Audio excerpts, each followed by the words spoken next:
Okay. Michiamo, I'm just finishing the setup. Can somebody send me a message? Let me know you can hear me clearly. And let me know if you can. Let me know if you can hear me. Send me a message right quick. Give me a second.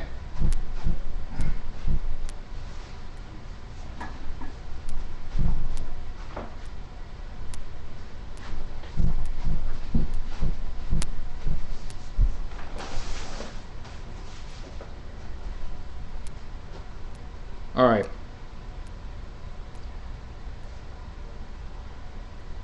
Okay, I want to send out a message right quick, and then we'll get started.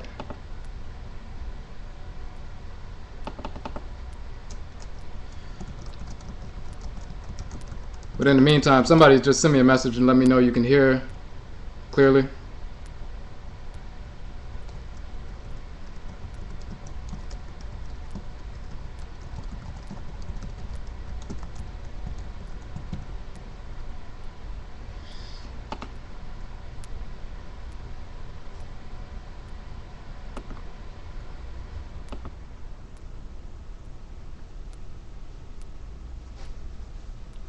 All right, so I see a couple of people here. Can you hear me clearly? Can you see? Somebody just, okay, you can hear good? Cool. All right, just want to send out one more message and then we'll get started.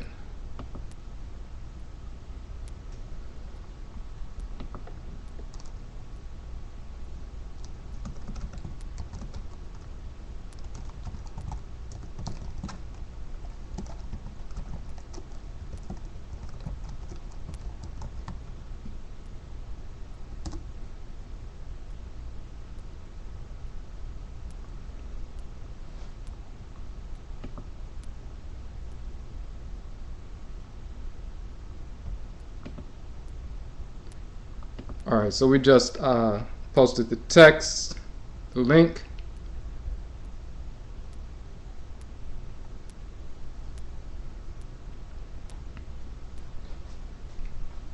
Okay, hold on a second.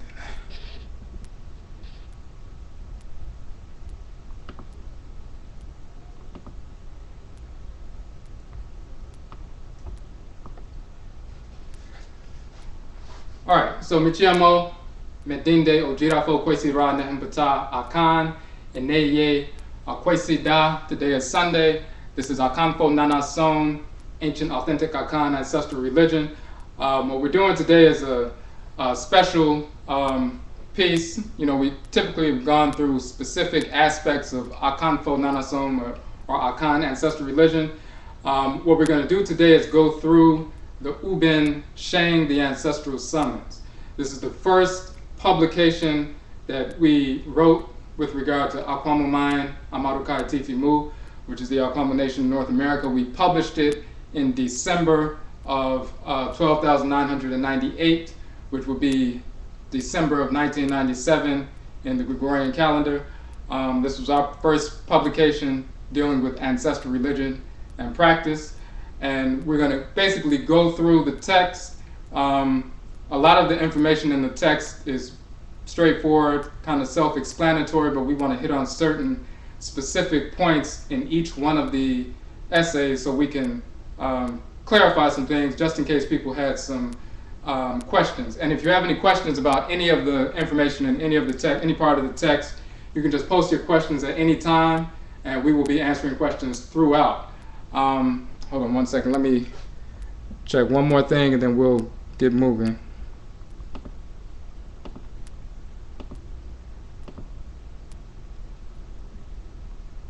Okay. All right, so in fact, you can, we put the link up, so if you can download the text as we're going through. I don't have a mechanism to show the text simultaneously as I'm broadcasting. I've pulled it up right here, so I'll be looking at it as we go through the, go through the broadcast. All right. So we're going to start, well first we're going to start with the name UBEN-HYENG. UBEN means, and Shang together, the first term is a term from ancient Khanitu and Kemet, ancient Nubia and Egypt. And then you have Shang, which comes from the Akhan language, the tree language of the Akhan people. And collectively they mean to draw forth by illumination, bright, brilliant, and so forth. What they represent is the revivifying energy of the creative power. So UBEN-HYENG represents that creative power coming through the Aten, coming through the sun, that revivifying energy, and it is a summons to reawaken the culture within Afro-Akani people. This information and the way that it was given is a little bit different. The foundation is the same, but it's a little bit different than some of the other information we have. The difference is this information was given by the Nananom Nsamanfo, the ancestresses and ancestors, my specific Nsamanfo of my clan. They gave me specific information. They gave me the specific titles of each one of the essays, the specific subject matter. This was not a text that I had planned to work on. I was given that information. I was urged to write the information down, and I wrote the first essay. I would go to the Nsamanfo after I wrote the essay to see if it was correct.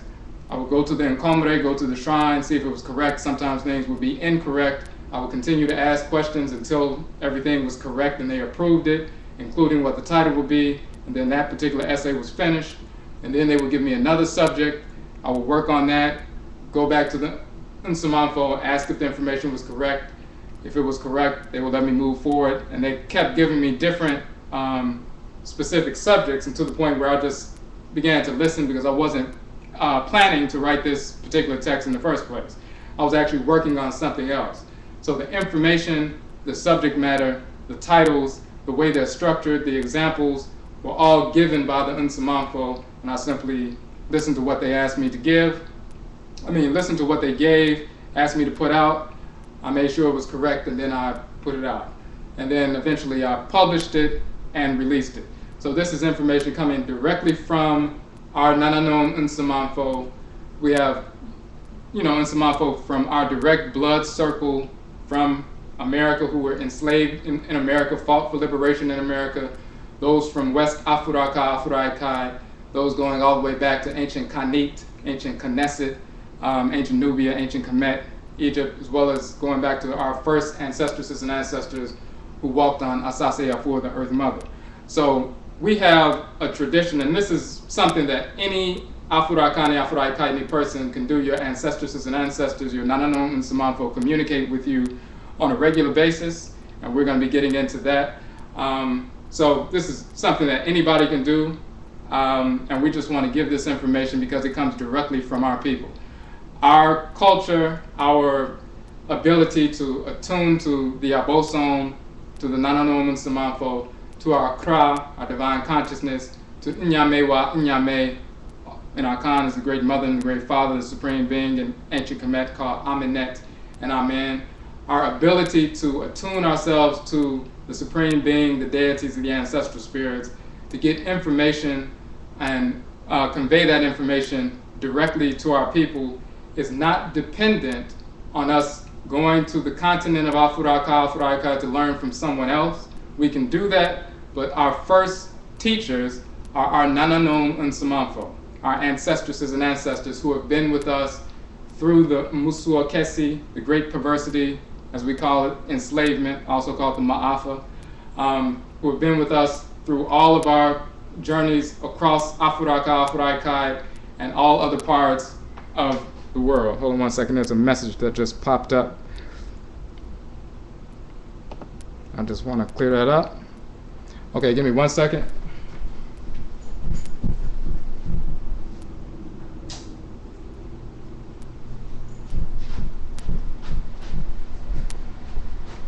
Okay, so we just want to, reiterate that point going forward as you read the information. This was information that we weren't studying per se. These are specific lessons, specific information that the Nsamanfo and the Abosom wanted us, specifically Afro-Akani in America, to incorporate into our lives, to reincorporate into our consciousness, and as well for Afro-Akani people worldwide. But we have to, regenerate ourselves, resurrect ourselves right here from where we stand directly from the Abosom, connected to our blood circles, directly from our Nsamanfo, directly from our clans, and so forth. So we're just going to get into it. So when you look at the first piece, the introduction, it says, in fact, I'll read the first part to you. And if you look on, the pages aren't numbered. That was for a specific reason. If you have some information, you read some information in the text and it really stuck with you, and then you come back to the text and you want to revisit that information. If you don't recall where the information is, you can't find a page number, so you're going to have to either recall it or you're going to have to look through much of the text and read much of the text until you find it again, and that just reinforces other information in the text. So that's one of the things they asked me not to do, was number the text. So the first part, when it says you will come to recognize that whatever is done above is also done below, of course that is a proverb from ancient Khanit, from ancient Kemet, ancient Nubia, ancient Egypt. What is done above is also done below. What is executed in the spirit realm is replicated in the physical realm, and this is law.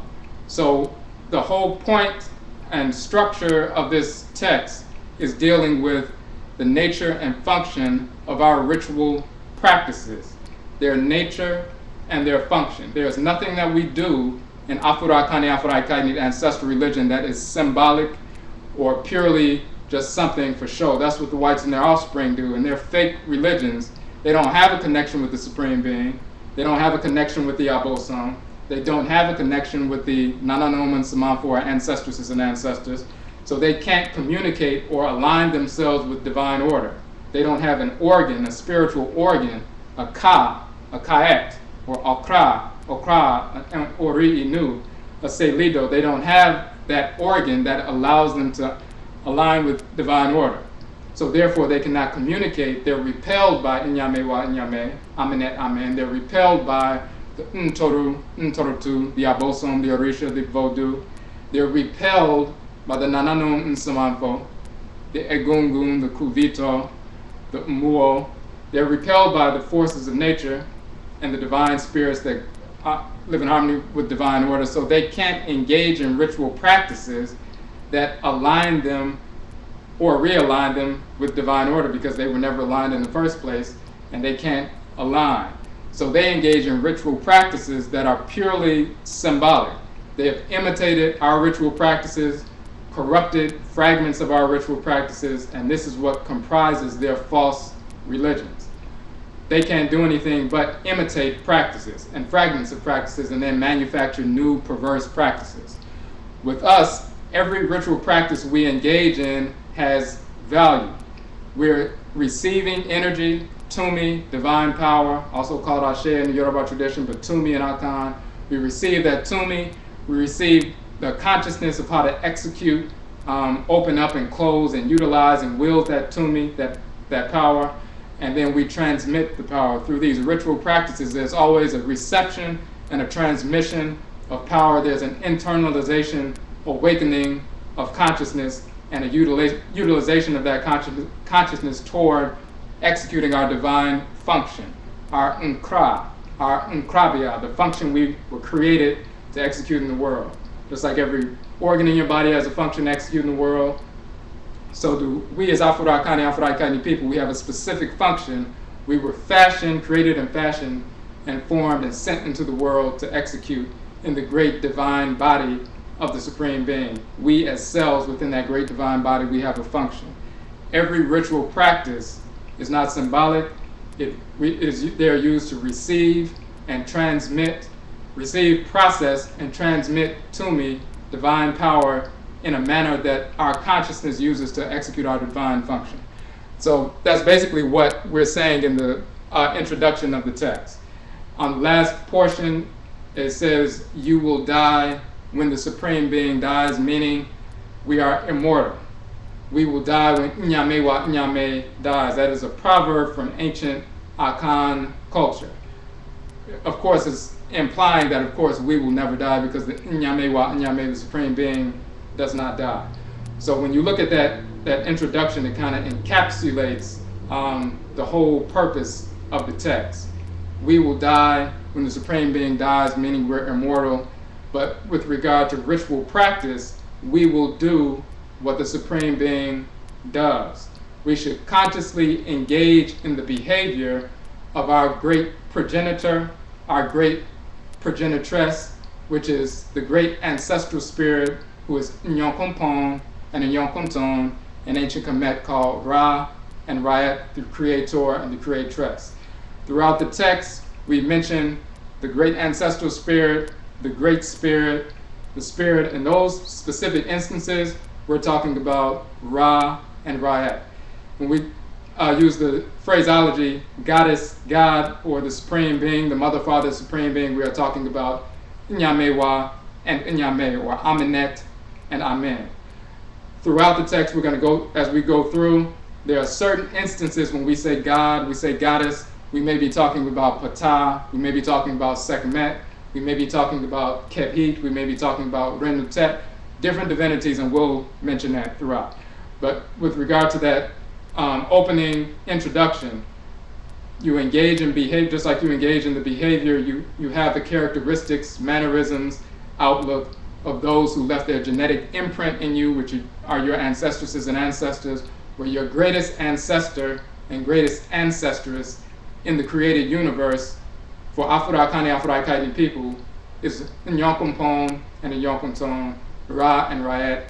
They are the creator and creatress. They create all of the Abosom, the divinities, the Ntoru, Ntorotu, and of course they create us. They create our spirits, our Bas, our Ba, Baet, and then we come into being, and we, of course, we reflect their energy, their consciousness, their power, and they leave a spirit genetic or spiritual genetic imprint within us. So our ritual practices are simply a reflection of the practices of the Abosom in nature, in Abode, in creation, headed up by Ra and Rayet, the creator and the creatress. So if any questions before we move forward with that, we can get a drink of water right quick.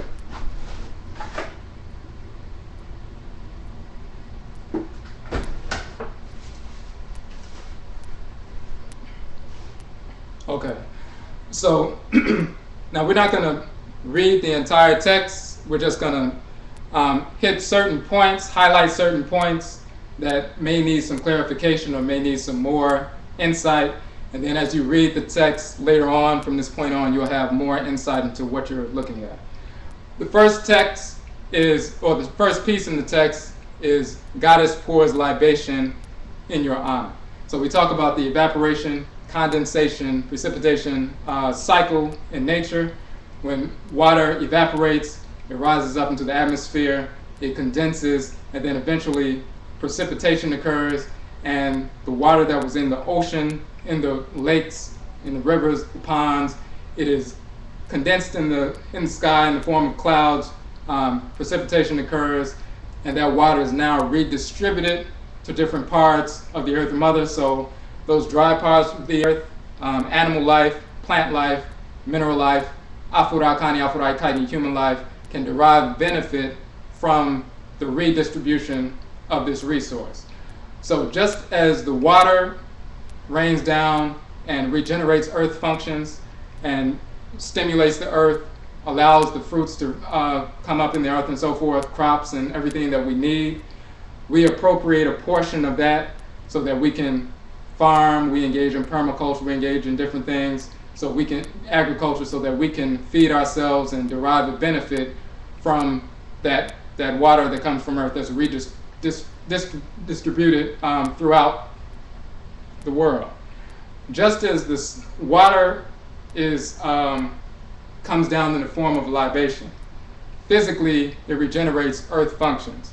However, the earth is just not the home for plant life, animal life, mineral life, and Afro-Akani, Afro-Akaiti human life.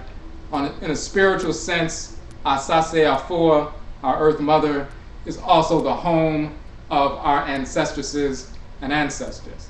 Our Nananom Nsamanfo, our Asamanfo Pa, our ancestresses and ancestors are connected to the Earth Mother.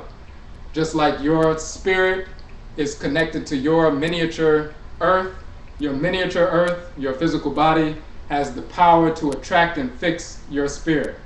for a certain number of years, whether it's 60, 70, 80 years, however long you live, your body has the power to attract your spirit and fix your spirit. From the time you were a zygote in the womb of your mother, your spirit was drawn to that union of sperm and ovum, to that physical dwelling place, and it was able to attract and fix your spirit, and it's for a number of years. When your body dies and you make your transition, your body eventually deteriorates.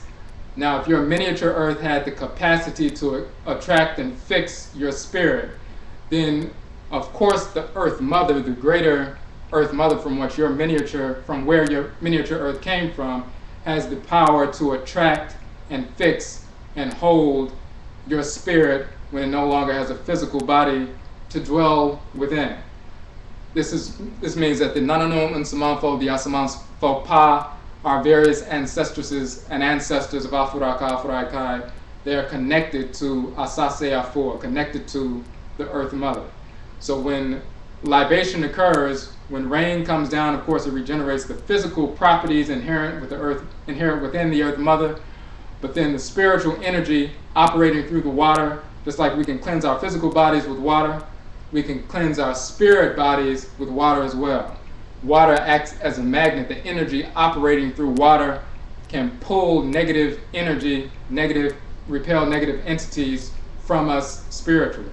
So when that water, which is a conduit of electromagnetic energy and the Tumi or Ashe, or the energy of Ra and Ra'et, of the Yonkampon and the Yonkanton, then we can utilize that energy to replenish ourselves, replenish our own spirits, to cleanse our own spirits, and connect with the ancestral spirits who are connected to the earth mother. So on the physical side, the earth mother is replenished, the soil is replenished, there's cleansing that takes place. On the spiritual side, the energy is replenished, the potential energy is replenished, ritual cleansing and purification occurs. So just like we appropriate a portion of the physical water towards our farmland to produce crops so we can feed ourselves and become nourished by it, so do we appropriate a portion of the spiritual libation coming from the goddess, and we use that to regenerate the energy potential within the ancestral spirits who are connected to the earth mother. And this is the reason we pour libation. There's a goddess, an Abosom, and Ntorot of libation in ancient Kemet called Kebhit. So when we're talking about goddess pours libation in your honor, we're talking about this specific Abosom, this specific goddess, this specific Ntorot, so-called Neterts, but Ntorot, as we say in Akhan, the specific divinity who releases that water, the energy within the water. We take that energetic-filled water and we replenish ourselves, cleanse ourselves, and create an energetic connection to our ancestresses and ancestors. And through that energetic connection, we make a communication with them. So that's the basis of Oshwie, or libation. So before we go forward, any questions on that section? Okay. And right now we have the PDF version of the UBEN-HYENG. The link is there. Soon we're going to have a hard copy version that will be available, a soft cover version rather, that will be available. Right now we just have the PDF version. And we have a printout here of the PDF version. I'm just going to go through the different pieces. So the next piece, and if you have any questions, you can just post them as we're going through. The next piece is dealing with ancestral deity worship. So there's just certain pieces that we want to deal with, because some of the information is kind of self-explanatory, but there are certain pieces that sometimes people had specific questions about. So let's go through that. In fact, this one is kind of straightforward, so we'll just read some of it. It says, every emanation is a prayer. Every emanation from you is energy vibrating from you into the cosmos. Every word is a sound or a collection of sounds. Every sound is a vibration. Every vibration is energy. Every sound in this vibratory wave and rate is representative of an aspect of deity creative power. Different vibrations generate different colors. Different vibrations generate different forms.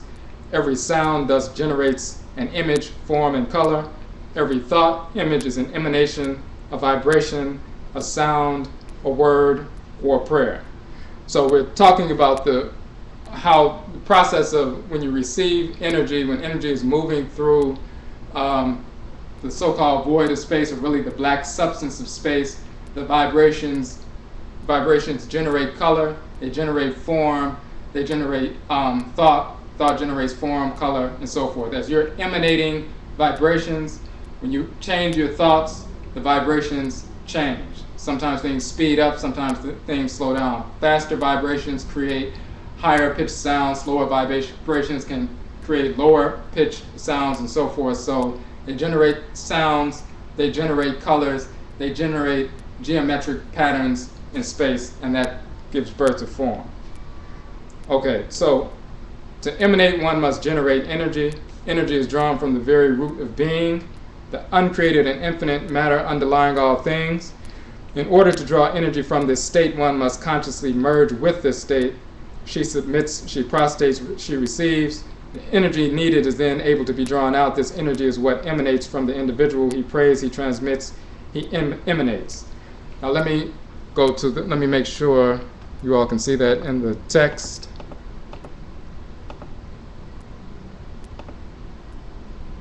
Okay.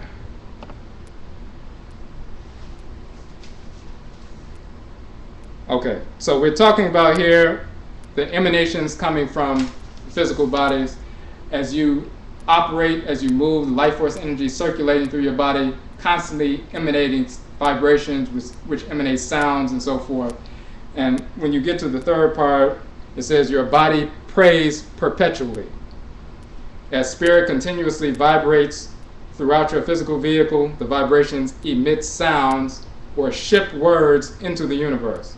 Would it not be wise to redirect these emanations? If the ancestral spirits have answers or guidance for you, should you not periodically ship your words, redirect your emanations out to them in order to positively provoke their energy, which will in turn be shipped into you?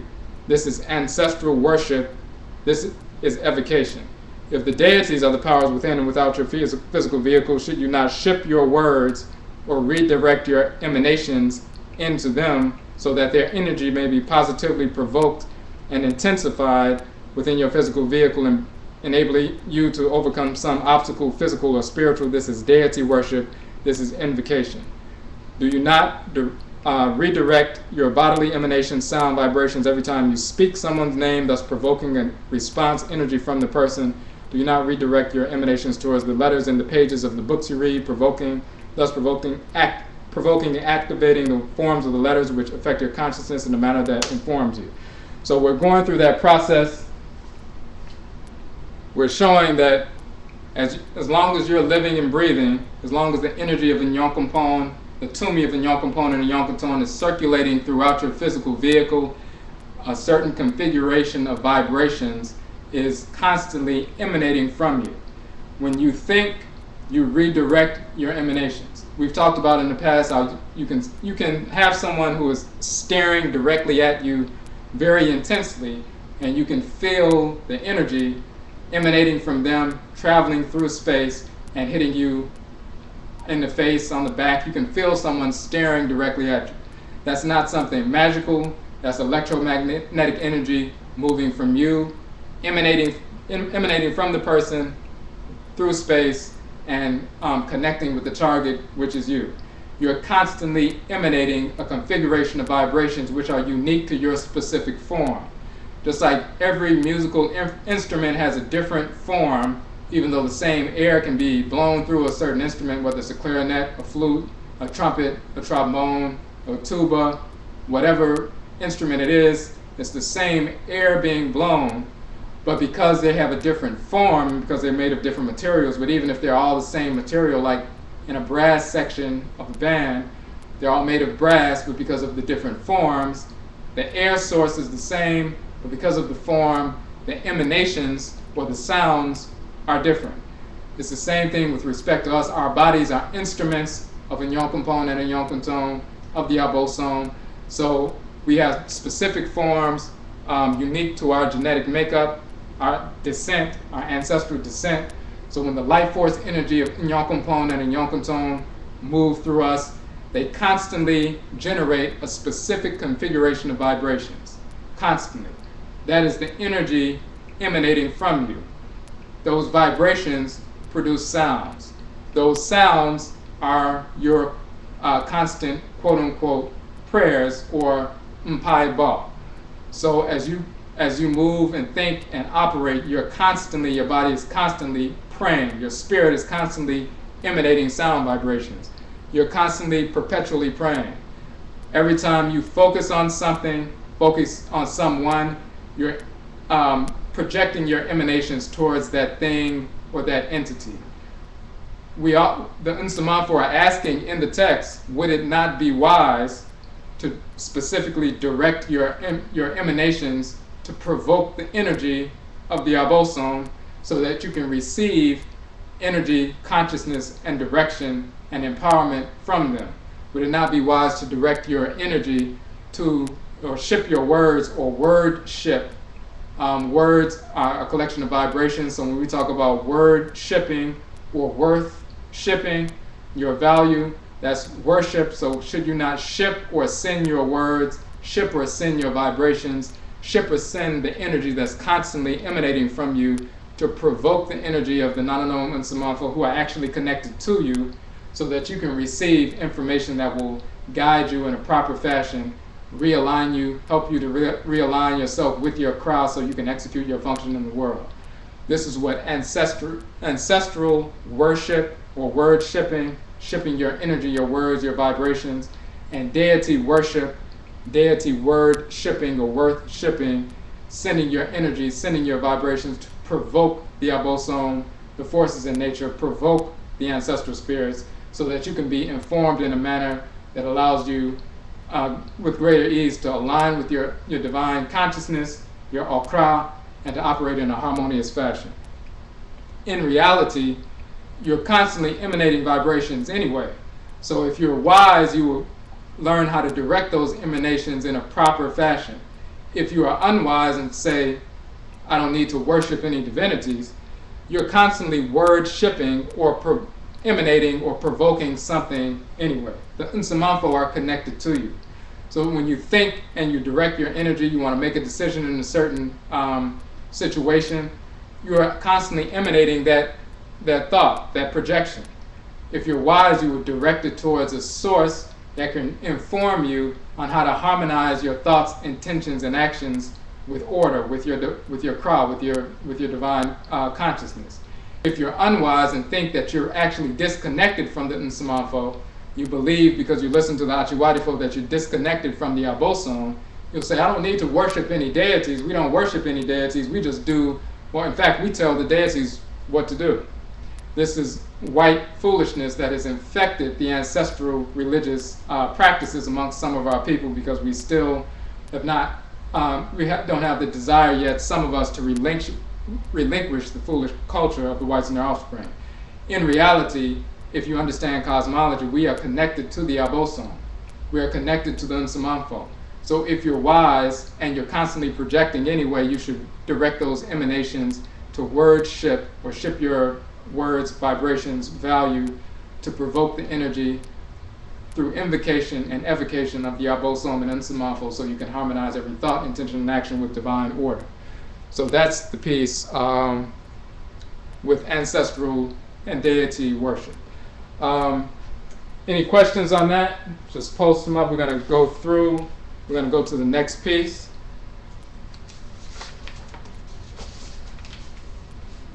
Okay, the next piece is talking about meditation, participation, ancestral and deity possession.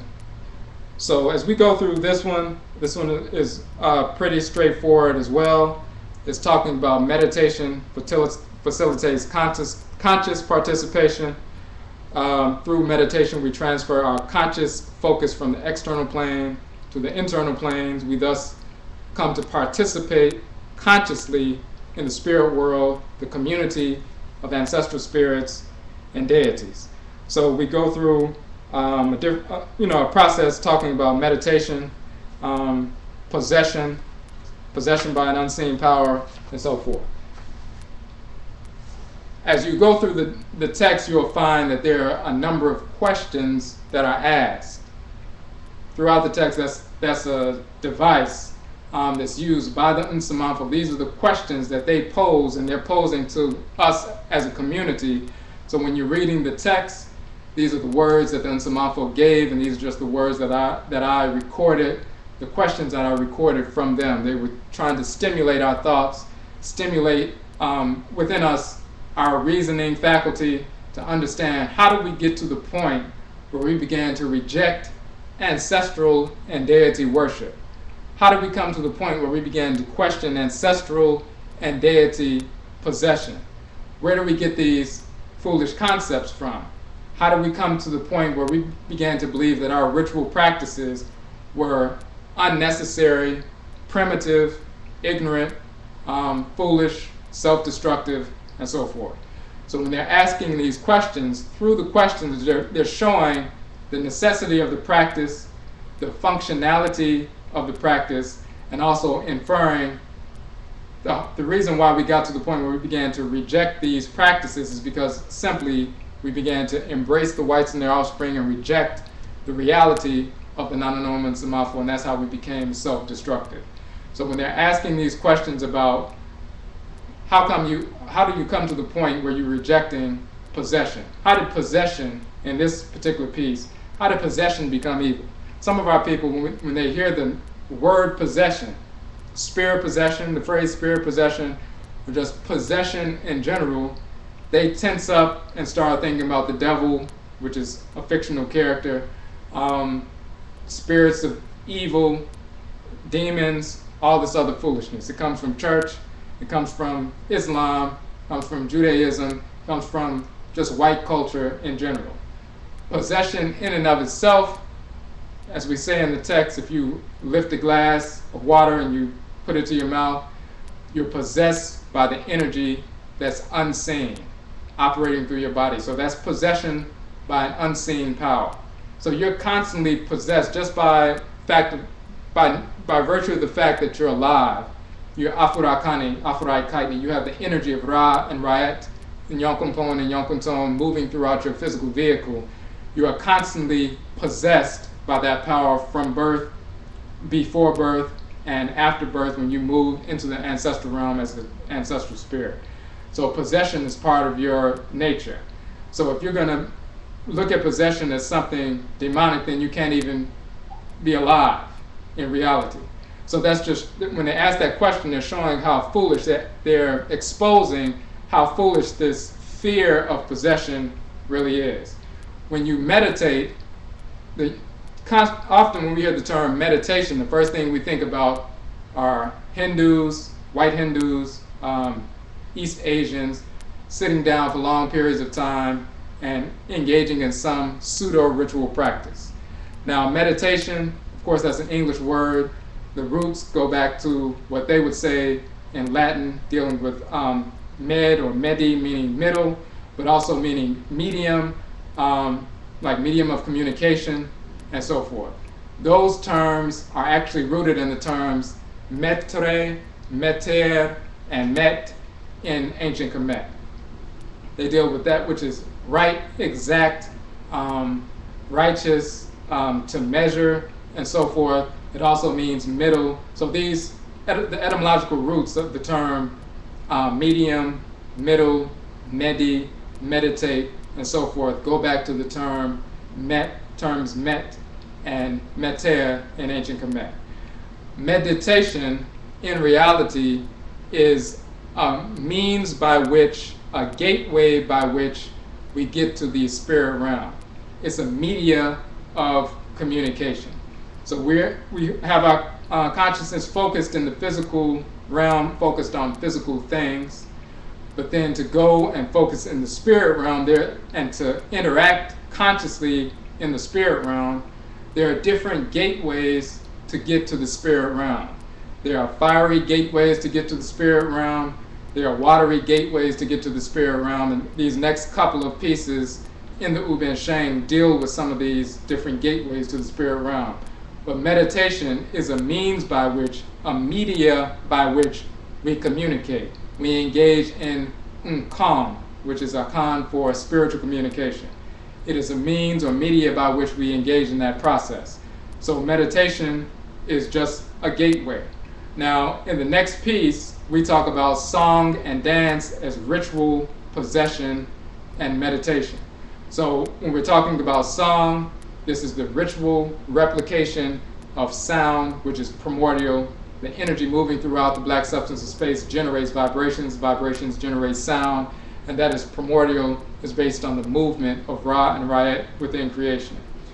Dance is a ritual replication of the rhythm operating through the created universe. As the planets move around the Aten, as the movements of the ocean and the atmosphere, the wind in the atmosphere, our movements, we're constantly engaged in a rhythmic process. So these are gateways to the ancestral realm. You can go through singing songs. That's a cooler gateway to the ancestral realm, to the spirit realm. As you sing the songs, you generate the vibrations, your spirit is propelled into the spirit realm, and you begin to focus on the ancestral spirits, the deities. You become informed and guided by them. You become empowered by the energy that they send forth. Ritual dance is a more fiery gateway to the spirit realm. It's another gate. So you can see someone dancing at a ritual, dancing to Afurakani, Afurakaini, Achine, or drums. The faster they begin to dance, the more fire they generate, and then they are propelled into the spirit realm. They are now communicating with the Abosom, communicating with Nsamanfo. The Abosom may possess that person, get inside their bodies to communicate with the community. The ancestral spirits may possess that person, get inside their bodies, communicate with the community. So that's a fiery gateway, a fiery entrance into the spirit realm. Song is a more cool entrance to the spirit realm. And when we engage in that process, now we're communicating directly with the Nsamanfo and the Abosom, the ancestral spirits and the deities. So meditation, those are forms of meditation. Dance is a form of meditation. It's a more fiery media of communication, or meditation of communication, media of communication with the spirit realm. Song is a more cool media of communication with the spirit realm. There's ritual prayer, which is a more earthy kind of media of communication with the spirit realm. Ritual procreative activity is another media, or sexual activity is another media of communication with the spirit realm. There are different media of communication with the spirit realm. So we're just showing through, and of course, sitting down and using the breath and being totally still is a very cool gateway or media of communication or entrance into the Akom state, or the state of communication through the spirit realm. So sitting down and meditating, that's just one gateway to the spirit realm. But it's no more superior or different than ritual dance as a gateway to the spirit realm, or ritual song as a gateway to the spirit realm, or ritual prayer as a gateway to the spirit realm. And we have 7 major gateways based on the Abosom, who govern the 7 days of the Akhan week that we talk about. So often when we talk about meditation, the first thing we think about is sitting down, focusing on the abyss and so forth, and the foolishness that comes from East Asia, which has no basis in reality in the manner that they talk about it. Meditation at shrines, meditation in front of, in nature, whether you're sitting down, whether you're engaged in ritual prayer, whether you're engaged in ritual dance, ritual song, ritual procreative activity with your spouse, all these different things, they have their specific place based on the energy of the Abosom that governs your Kra, governs your Ka, your Kaet, your Ori Inu. You will be more drawn to one or more of those gateways than the others, but you still will be connected to all of them. At some point, you will connect in some fashion with all of those ritual media of entrance into the spirit realm. Just like you have different organs in your body, they have different functions, they have different energy complexes. You have a spiritual anatomy as well. You have spiritual organs and organ systems. They are more in harmony with certain media of communication. Some aspects of your spiritual anatomy are more in harmony with ritual song or ritual dance. Some are more in harmony with ritual prayer, ritual meditation, and so forth. So we will engage in those various media of communications. At some point, we will be drawn to one or more than we are drawn to all of the others just based on our spiritual anatomy. But all of them are equally valued with regard to spiritual communication. Okay, hold on one second. Let me get some water right quick.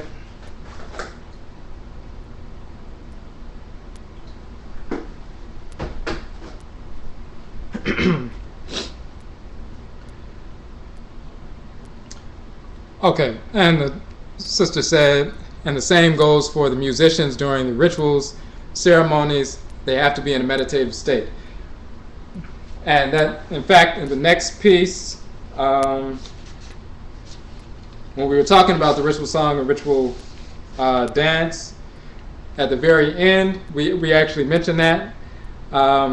We talk about different song forms and gender receptivity to specific phases of creative power, deities, different dance forms and gender receptivity to specific phases of creative power, deities, and musical instruments work to mediate and channel the powers, the deities, into the human instrument.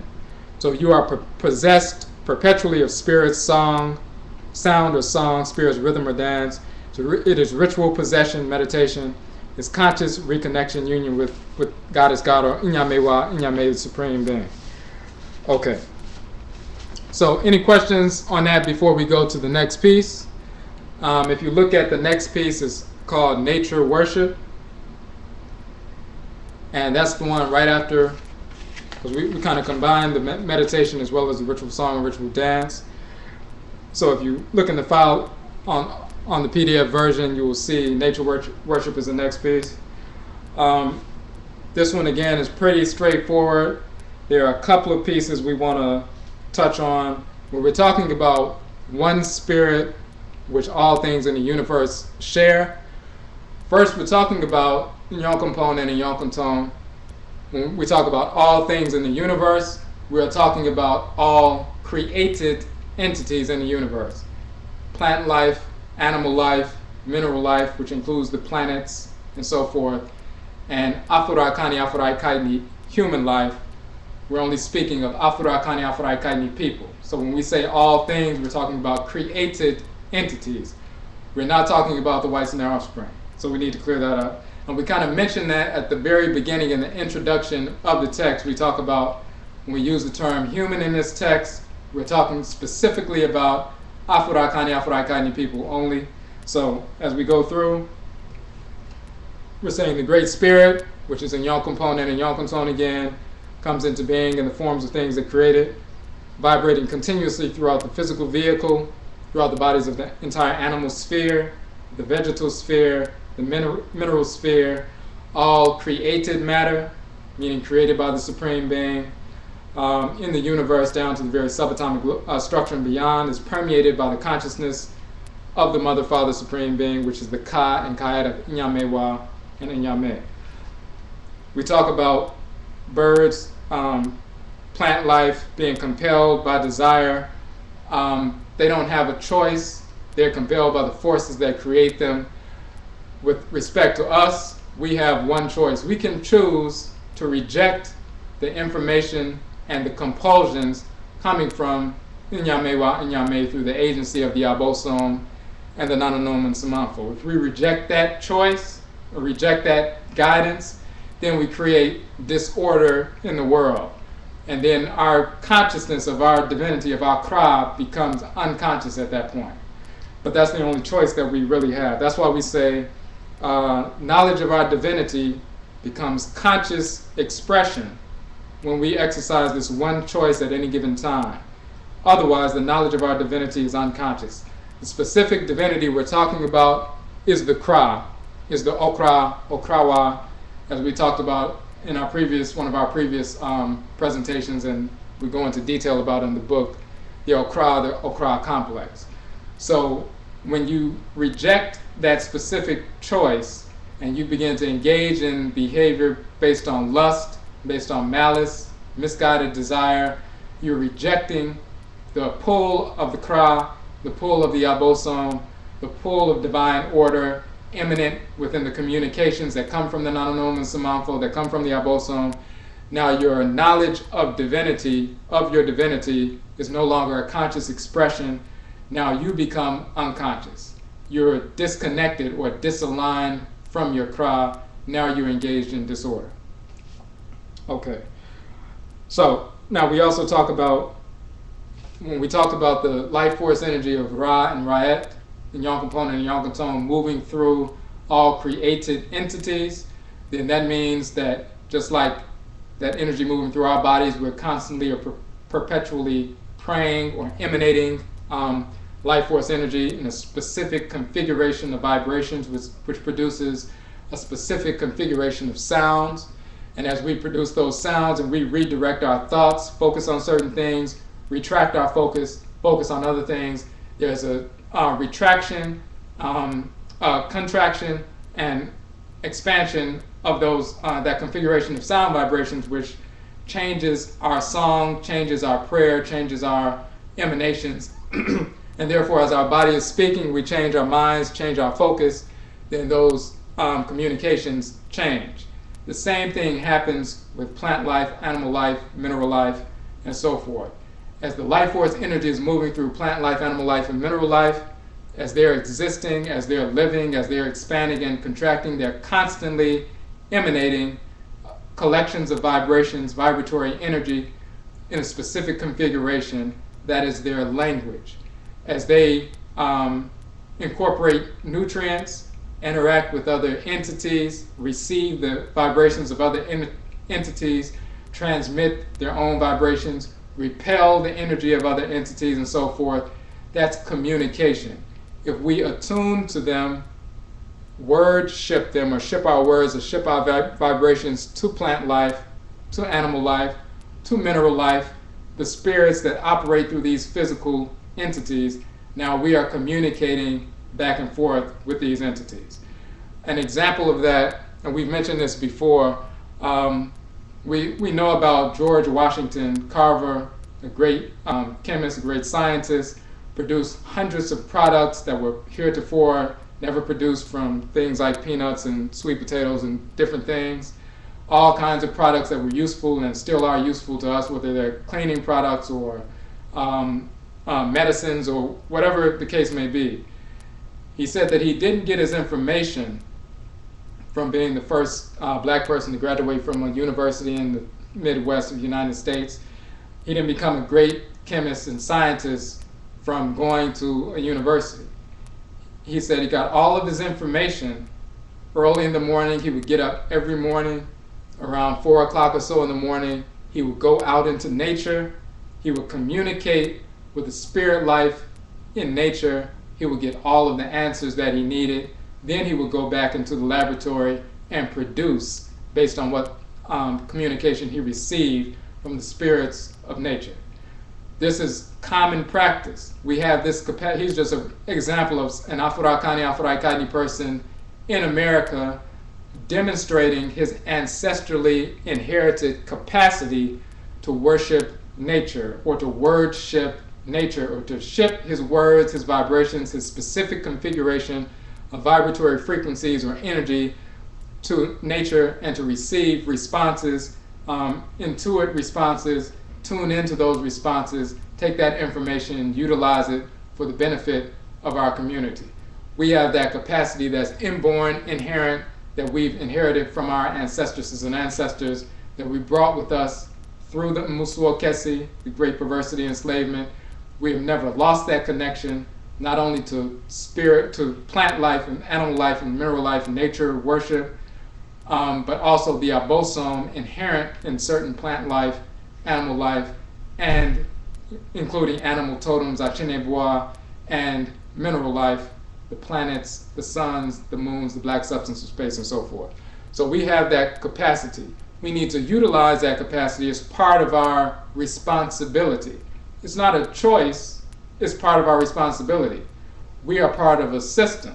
We're not just isolated and external from Asase Afua, the Earth Mother.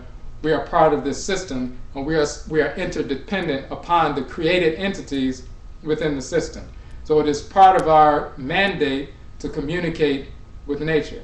It is part of our mandate, of course, to communicate with other Afro-Akani human beings, and of course the Nsamanfo and the Abosom, but also the spirits immanent within nature, whether it's animal spirits, the spirits of plants, the spirits of mineral life, and then the Abosom, who also take up residence in certain different realms of existence, whether it's the mineral realm, the animal realm, and the vegetal realm, to communicate to the human population, to the Afro-Akani human population. Okay. And I see a statement, along with ritual preparation before ceremonies, rituals for musicians, dancers, singers, and some participants. Right, so you were talking about in connection with the people who are engaged in ritual practice with regard to music. They have to purify themselves, clean themselves, so they can be in tune with the Abosom, who they are actually channeling, opening the gateway with that instrument. So the Abosom will have basically a welcome mat to enter into the instrument, as well as the person who may be possessed through dance or through ritual prayer, whatever ritual practice they're engaged in. So yes, that is correct. So, and with regard to nature worship, so it, again, it's our responsibility as created entities within Abade, within the created universe, within this world system that we're a part of, in this Eriase, in the world. We are interdependent upon other created entities. So nature wordship, or nature worthship, or shipping our words, our worth, our energy, our vibrations, and so forth, that's part of our responsibility. It's part of our capacity. If we neglect that capacity and then need healing, or we need answers, we need information, and then we submit ourselves to go to someone else outside of ourselves, outside of our community, because we believe we don't have the capacity, we're actually rejecting our own cry. We're rejecting our own Nsamanfo. We're rejecting our own Abosom. So sometimes when we go to someone else outside of our community, because we believe, okay, if somebody is from the Caribbean, or if somebody is from the continent, or if somebody's from South America, somebody's from anywhere than North America, then they must be spiritual. But because we in North America, we have no capacity, we have no spirituality, everything was stripped from us, so we're dependent on everyone outside of us in order to get answers. Very often we get mixed results, because what we're doing is we're rejecting our own cry, rejecting our own Nsamanfo, rejecting the Abosom that were assigned to us before we even incarnated into the world, because we believe, based on what the whites and their offspring forced us to accept unconsciously, that we don't have any capacity, we don't have any talent, we don't have any value, so therefore we're just empty vessels to be filled by someone else. And that also includes even people from the continent, from the Caribbean, from South America, black people in Europe, Asia, wherever we are.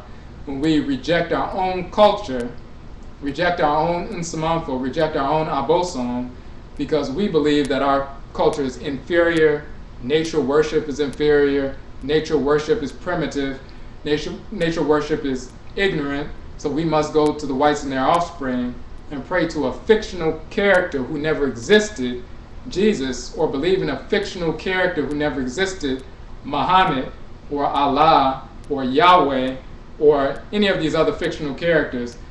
We make ourselves dependent upon that foolishness because we've been taught that we have no connection to reality. We don't have any capacity to harmonize with divine order, don't even know what divine order is, until we connect with spirits who are actually spirits of disorder, the whites and their offspring. So either way, whether it's people on the continent and other places, or especially people in America, Afro-Akani people in America, who've been forced into a false notion that we have no value, we have no capacity to align with divine order, we're actually rejecting our cry in the process. So when we talk about nature worship, we're talking about the fact that Ra and Ra'et, and Yonkumpon and Yonkunton, their energy operates throughout all created entities. As they operate throughout all created entities, their energy is constantly circulating through the forms of all created entities, every created entity, including, the entities within nature, are constantly emanating vibrations, constantly communicating.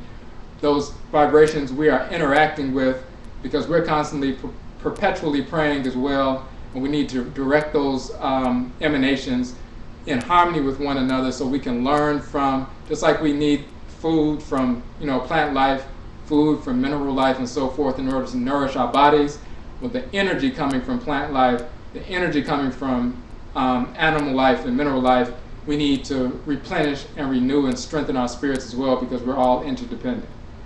Okay, any questions on that? If not, we're going to go to the next piece. Okay, the next one is the spirit womb of the talisman and the amulet. Again, we've been taught that amulets and talismans are evil, they shouldn't be used, and so forth. The reason why, of course, we're taught this foolishness is because the whites and their offspring don't want us to use anything that doesn't include them. If we can use a talisman or an amulet and infuse it with power and utilize it to attack them or protect ourselves from attack, or learn something from it, or heal ourselves, then that is destructive to their control of our movements, control of our societies, and so forth. They only want us to listen to them. Anything that steps in between us being controlled by them, listening to them, they will label that evil, label it primitive, any denigrating title, so that we will reject that specific thing, that very thing that we actually need to be engaged in, or that practice we need to be engaged in. When we're talking about the spirit womb of the talisman and the amulet, we're just talking about, if you look at the corona of the sun, it's millions of degrees Fahrenheit.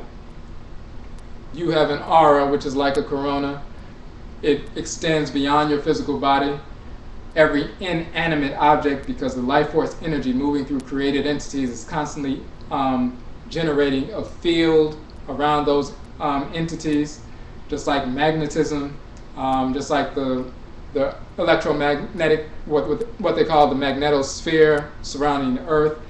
Everything, every created entity has a corona, it has a womb. The womb receives and retains, just like the womb of a female. The earth mother receives and retains. There's a womb around your head, around your brain. You have a spiritual brain, of course that's the Kra, the Ka. It receives, it retains information and so forth. You can ritually impregnate an inanimate object because it has a womb around it, it has a corona, it has a magnetosphere. It receives and retains. It can receive and retain ritual energy, and then that energy can be later used to protect, to cleanse, to inform, and so forth. It can be an energic womb, or it can be a shrine for an Abosom or an ancestral spirit to utilize as a medium of communication for the individual. So that's what the spirit womb of the talisman and the amulet is. That's why it's functional. Now we utilize metals, we utilize stones, we utilize animal skin like leather. When we're wearing jewelry, just people every day, wearing stones, wearing jewelry, wearing metals, wearing leather,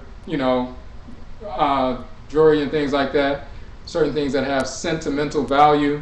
When you have a certain necklace or bracelet or an amulet or something that was given to you or you purchased and it has some memory attached to it, as soon as you pick up that specific piece of jewelry or that specific piece of clothing, then it generates a certain kind of energy within you. That's actually a talisman. That's actually an amulet. Now what you haven't done is ritually and consciously infuse energy into that entity to make it a functional instrument. You just unconsciously infuse some emotional energy into it, but still is functioning as a talisman or an amulet. We engage in that process on a regular basis. Even when you put on clothes or you take the clothes off, it still has some of your scent on it. And your clothes themselves become an amulet. If somebody was escaped from prison and they sent dogs after the person, those clothes that were left somewhere, the dog can pick up on the scent, that becomes like a talisman or amulet for the person, and the dog picks up on the scent and they can detect, oh, this person has been here not too long ago, or this person is around somewhere, because we leave our energy even on our clothes. If someone sprays some cologne or some perfume on and they get in the elevator and they get off the elevator and the elevator goes up to, 10 floors up, people getting on the elevator can still smell the perfume that was on the person. Some of the energy has been released into the atmosphere, but just the fact that the person's body can retain some of that energy and releases a little bit of the energy, and then, even though the person is gone, some of their energy with some of the perfume is still floating around. Your body, your clothes, those become like amulets. The sweat in your body is like an amulet in that sense. It receives and retains some energy, receives and retains some substance that was connected to you. So when you get off the elevator 10 floors up, somebody can say, oh, so-and-so was on the elevator, because I know that's the cologne or perfume that person wears. What we're talking about is amulets, talismans fashioned specifically as shrines for certain Abosom, shrines for certain Nananom and Nsamanfo or ancestral spirits, or shrines for a specific configuration of energy, even our own energy that can be utilized consciously to repel negative vibrations, to repel negative entities, to cleanse, to repair, to restore, and also to inform, to teach us certain things. So that's what the spirit woman, the talisman and amulet represents or references. Okay. Okay, the question was, for clarity, do you mean Adulawo who live, practice organic ancestral traditions for spiritual and cultural? Okay, if you're asking the question, are you asking the question with regard to talismans and amulets? Because, and if you, let's see, health, assistance, guidance, work on the continent, other places. Okay, so this is the thing. Talismans and with respect to us, talismans and amulets, anybody can take, a necklace, stones, whatever it is, clothing, different things, infuse their own energy into it, or they can infuse or call a spirit to take up residence in it. If you're an Afro-Akani person, only Afro-Akani people can call the Abosom, the forces of nature, the Orisha, the Vodou, to take up residence or utilize a talisman or an amulet as a portable shrine for that force of nature. The Abosom, the Orisha, the Vodou, the Arusi, the Ntoru, Netoru, they do not communicate with non-Afro-Akanu, non-Afro-Akainu, non-black people. They do not communicate with them. They never have and never will. So they can sit down and make talismans, amulets, shrines, necklaces, stones. They can do anything they want, and no divinity will ever take up residence in anything that the whites and their offspring create, or even if it was created by us, when it gets in the hands of the whites and their offspring, no divinity will take up residence in it. Just like if you created a shrine for an Abosom, and then you put defecation in the shrine, the Abosom would never take up residence in a shrine that has, someone defecated in. Could they? Yes. Will they? No. It's not in harmony with order. Anything that's in the hands of the whites and their offspring, they're like excrement with regard to the Abosom and with regard to us as well. So the Abosom are not going to take up residence in human excrement. They don't take up residence in anything that's connected to the whites and their offspring, even if it's a shrine or a talisman that we created, like a Babalao or Abosomfo or Akomfo or Hungan creates a talisman or shrine and then gives it to one of the whites and their offspring. The Vodou, the Orisha, the Abosom, the Ntoru will never take up residence in that shrine as long as the whites and their offspring have it in their possession. So you have, of course, these crackers creating, in Wicca and other pseudo-New Age pseudo-spiritual systems or pseudo-systems, creating talismans, creating amulets, creating divination, all these different things. But no divinities are connected with that. Of course, no ancestral spirits of Afuraka, Afurakai in harmony with divine order are connected with that. The only kind of spirits that they can connect with anything that they create are their discarnate relatives and other discarnate perverse spirits. And those are the only spirits that they can communicate with. So anytime they're talking about utilizing any ritual device, understand that the only energy that can be connected to it is their own perverse energy, and all the whites and their offspring, all of their energy is discordant, dissonant, and perverse. And then any discarnate relative or non-relative that doesn't have a kra can be connected. You know, they can call, and some of them will come and some of them won't. But any spirit that's dealing with the whites and their offspring, or any device that they have, is always a spirit of disorder, a spirit without an akra. Okay. All right. So that's the piece with regard to the spirit womb and the talisman and the amulet. Okay, and in this particular section, the next section is creation, is ritual incarnation. When we're talking about, and this one again is straightforward, so we don't have to read the entire piece, but what we're talking about again is when we're talking about goddess, God, that's Inyamewa, Inyame, Amenet, Amen. When we talk about creatress and creator, that's talking about Ra and Ra'et, Nyonkompon and Nyonkonton. When we're talking about the great soul, we're talking about Ka and Ka'et. So that's in the beginning piece. As we're going through it, we're talking about the procreative power that is derived from the creative power. So the creative power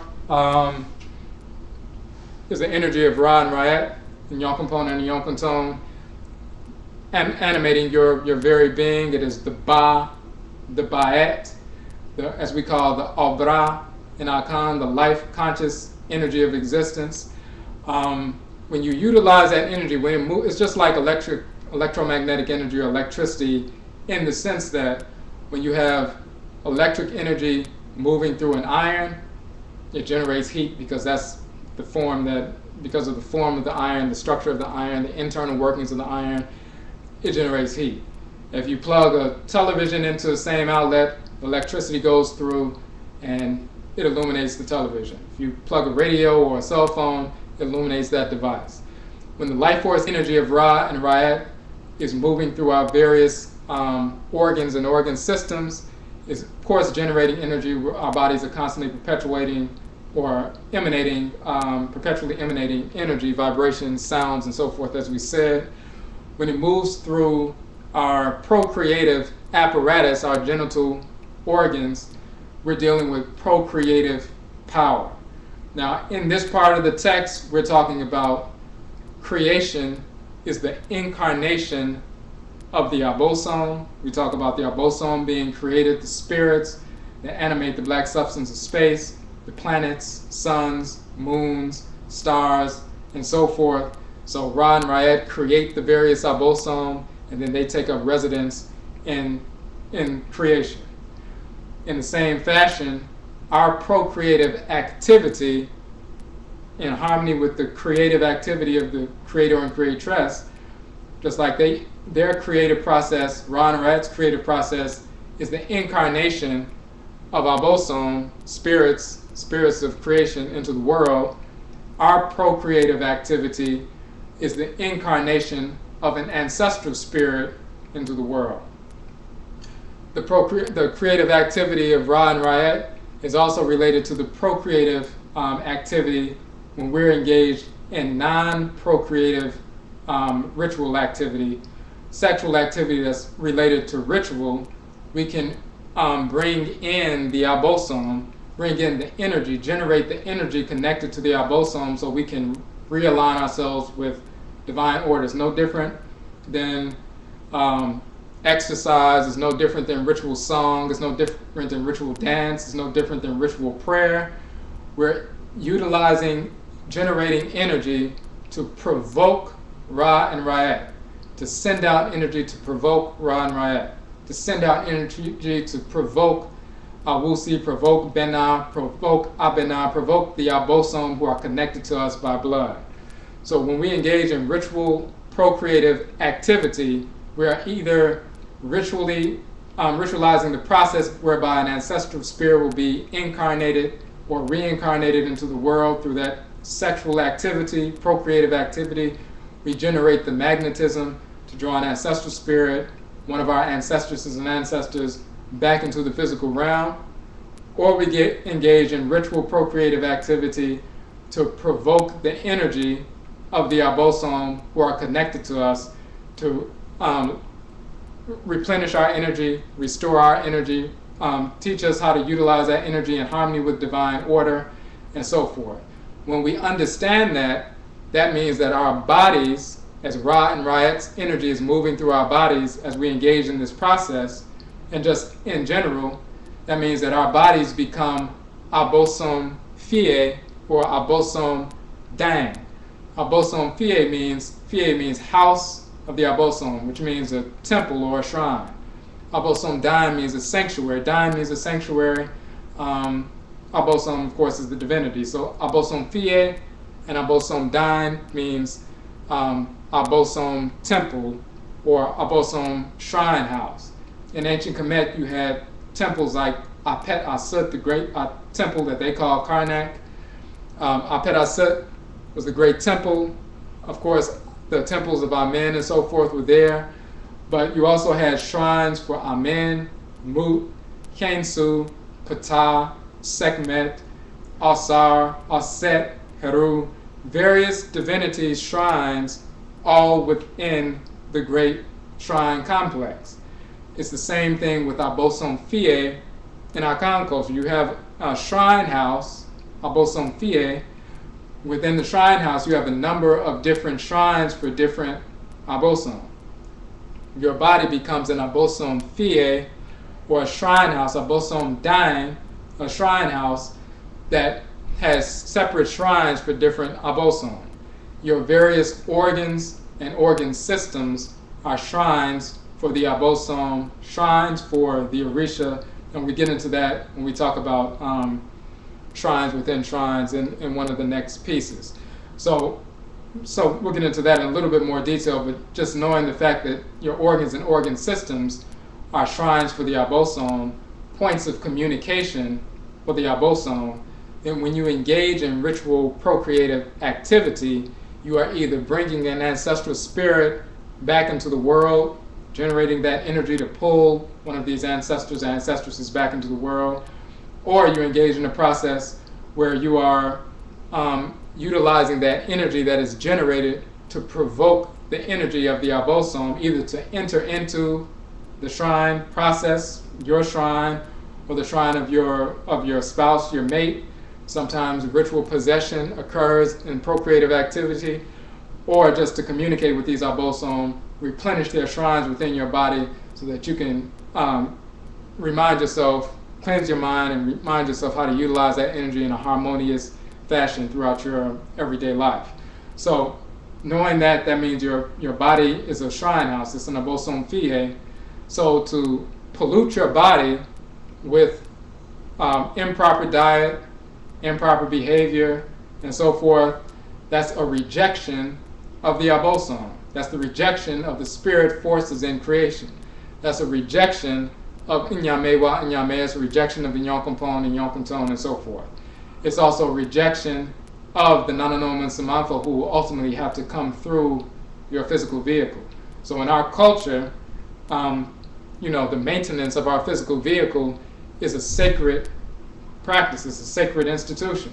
It's not just symbolic, it's not just about, staying healthy just to be around for, just to be able to live, have longevity. That's fine, but it's specifically built around the fact that your body itself is an Abosom Fie, it's a shrine for the Abosom, and you would not pollute or defile any physical shrine outside of yourself for the Abosom, so you can't pollute the living shrine of the Abosom, which is what our bodies are. Okay, Let's go to the next piece in that section. Okay. There was a question, what happens when Oyimbo and dissexuals are present at our ritual ceremonies or around our shrines? Now, for people who don't know, Oyimbo in the Yoruba language is talking about what we call the Echiwadiyefo and Akhan, spirits of disorder, the whites and their offspring. So Oyimbo means crackers. So she's asking, what happens when crackers and dissexuals or homosexuals, we use dissexuals because it's like disorder, that means order is not apparent. Dissexual means real sexuality is not apparent. So homosexual is a term that can be used because it means same sex, but in reality, sexuality is not occurring of people of the same sex. So that's the reason you'll see us using dissexuality as a more proper designation for homosexuality. Of course, homosexuality is insane. We mentioned that in one of the pieces in the UBEN-HYENG. It is taking the life force energy that creates the universe, Ra and Ra'et, Yonkamponen and Yonkamtone's energy, and using it for perverse practices, for perverse purposes. It's totally perverting the entire creative process. So when anybody engages in that, they automatically repel their kra. If they are consciously engaged in that practice, deliberately engaged in that practice, they repel their own kra. And if somebody brings Achiwadifo, the whites and their offspring, in a shrine, they're already going to get, before they even get the Achiwadifo to come into the shrine, when they're going toward the process, engaged in the movement towards that, the Abosom, the Orisha, the Vodou have already informed our people the whites and their offspring are no different than excrement. You don't bring excrement into a shrine, not a shrine of the Abosom. Now some Negroes, they engage with discarnate spirits and they use human excrement as part of their filthy ritual practice, and the only kind of spirits that you would draw around excrement are perverse, filthy spirits. Some people engage in that process. That's not part of the culture, though, not part of the divine order. So just like you wouldn't bring excrement and place it in the shrine and expect the Abosom to come and take up residence in the shrine, you don't bring human excrement in the shrines. You don't bring Latinos and Filipinos and Europeans, white Americans and Hindus and Asians, Chinese, whatever, pseudo-Native Americans. You don't bring any non-black people to a shrine of the Abosom, because if you bring them in, then the Abosom depart. So you don't have a shrine of the Abosom anymore. You have sculptures and you have paintings and you have, ritual implements and trinkets, but you don't have any Abosom. So that's what happens. If you deliberately bring them there, they leave. Now, when we talked about if you deliberately engage in this sexual activity, your kra departs from you, and any Abosom depart from you as well. Now, if somebody was engaged, if that was forced on them, if a child or a woman was raped by somebody, their kra is not leaving them. Only kra is not theirs, the rapist's kra. That's a crime occurring. But if you're consciously engaged in this sexual activity, then your kra departs from you. It's not going to dwell within your head, and you force your kra, which is a divinity, an Abosom or Risha, a Vodou, your own personal divinity. You're not going to force a divinity to engage in the perversity of this sexuality. It's not going to remain with you and go through that process of engaging in that perverse, filthy practice. It will detach itself from you instantly. So that's what's happening there. So, and of course, if you go to any, ritual practices, or you see on the internet, you see people in Nigeria, in Ghana, Mali, Togo, Benin, Senegal, anywhere, America, South America, Caribbean, North America, Canada, Europe, wherever we are, wherever we're engaged in ritual practice, if you see people with these various shrines and Odwirafo Oyimbo taking pictures at the shrines and inside the shrines and participating in rituals and things like that, you know automatically there are no Abosom, Orisha, any real spirits of order present. You know that instantaneously. No different than if you saw somebody taking a picture of themselves bent over a shrine of an Orisha and defecating on the shrine. You know automatically that the Orisha is not still sitting in that shrine. You know that instantly. So it's the same thing with respect to people who are bringing the whites and their offspring there. You know instantly that there are no Abosom or Orisha present, or Vodou present. Okay. Notwithstanding what some of the Negroes will attempt to convince you of, and they'll try to tell you how long they've been in tradition, how many generations their families have been in tradition, all the work that they've done, and so forth, that don't mean anything.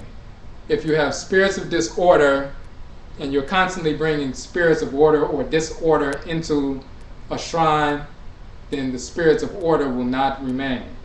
Spirits of order do not dwell with spirits of disorder, period.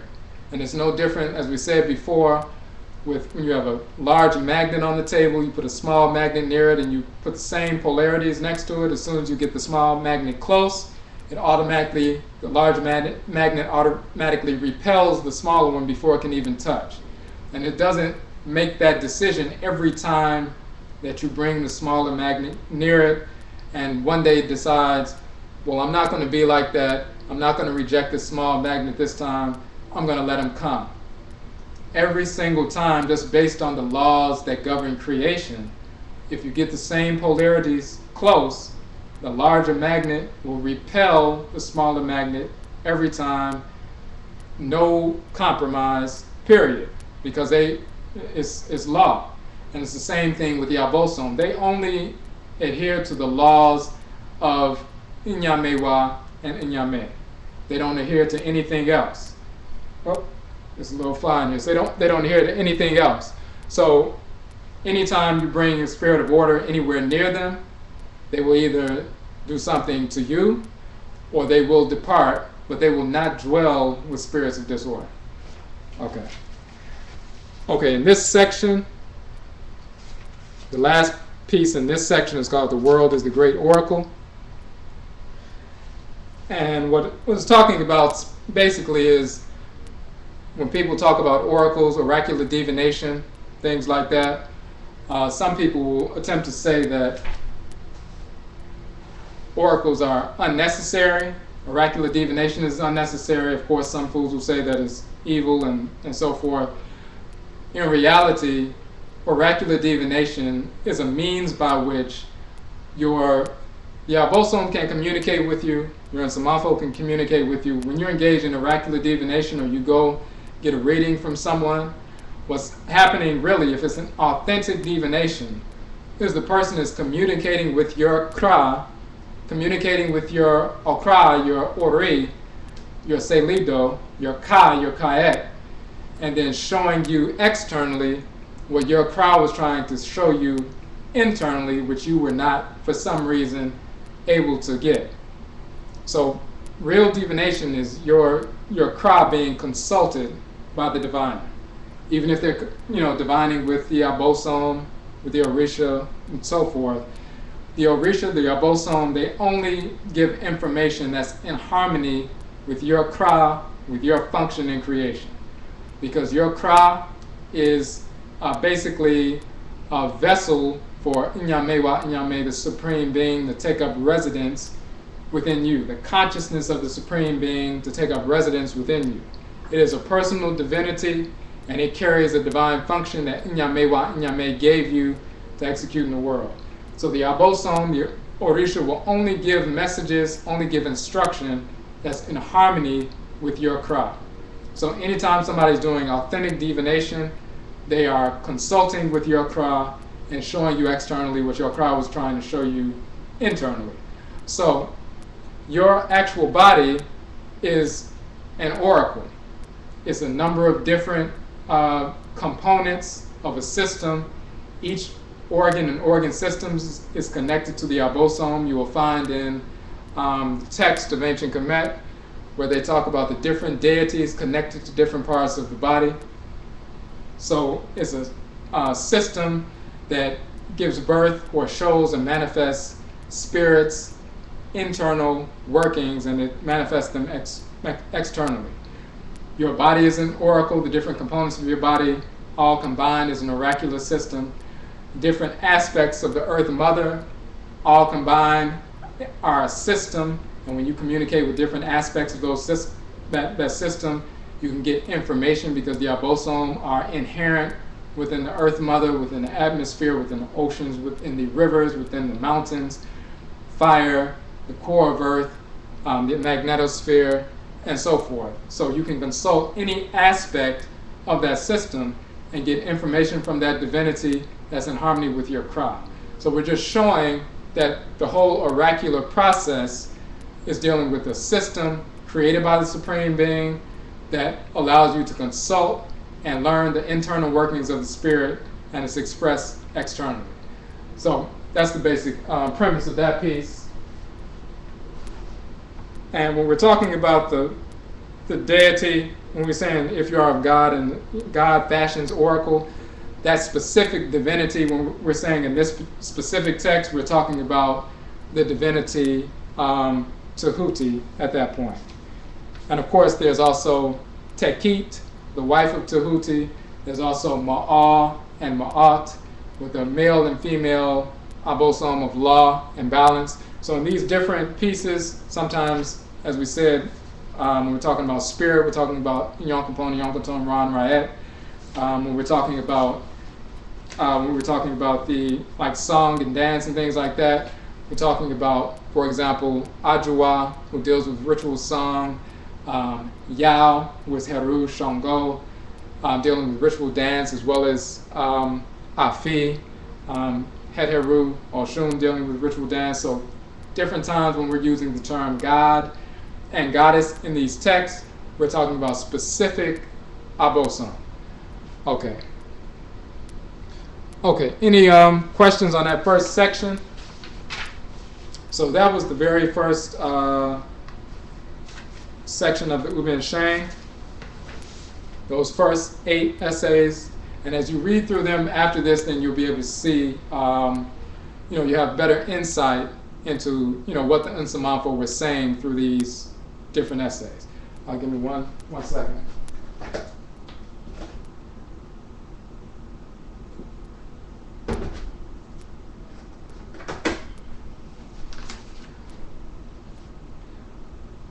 Okay, so the next piece in the second section is entitled God is an Idolater. Now, this particular divinity, when we say God in this piece, we're talking about the God or the Abosom of Oboadie in Akhan. He is called Ptah in ancient Kemet. He's called Obaluae in the Yoruba tradition.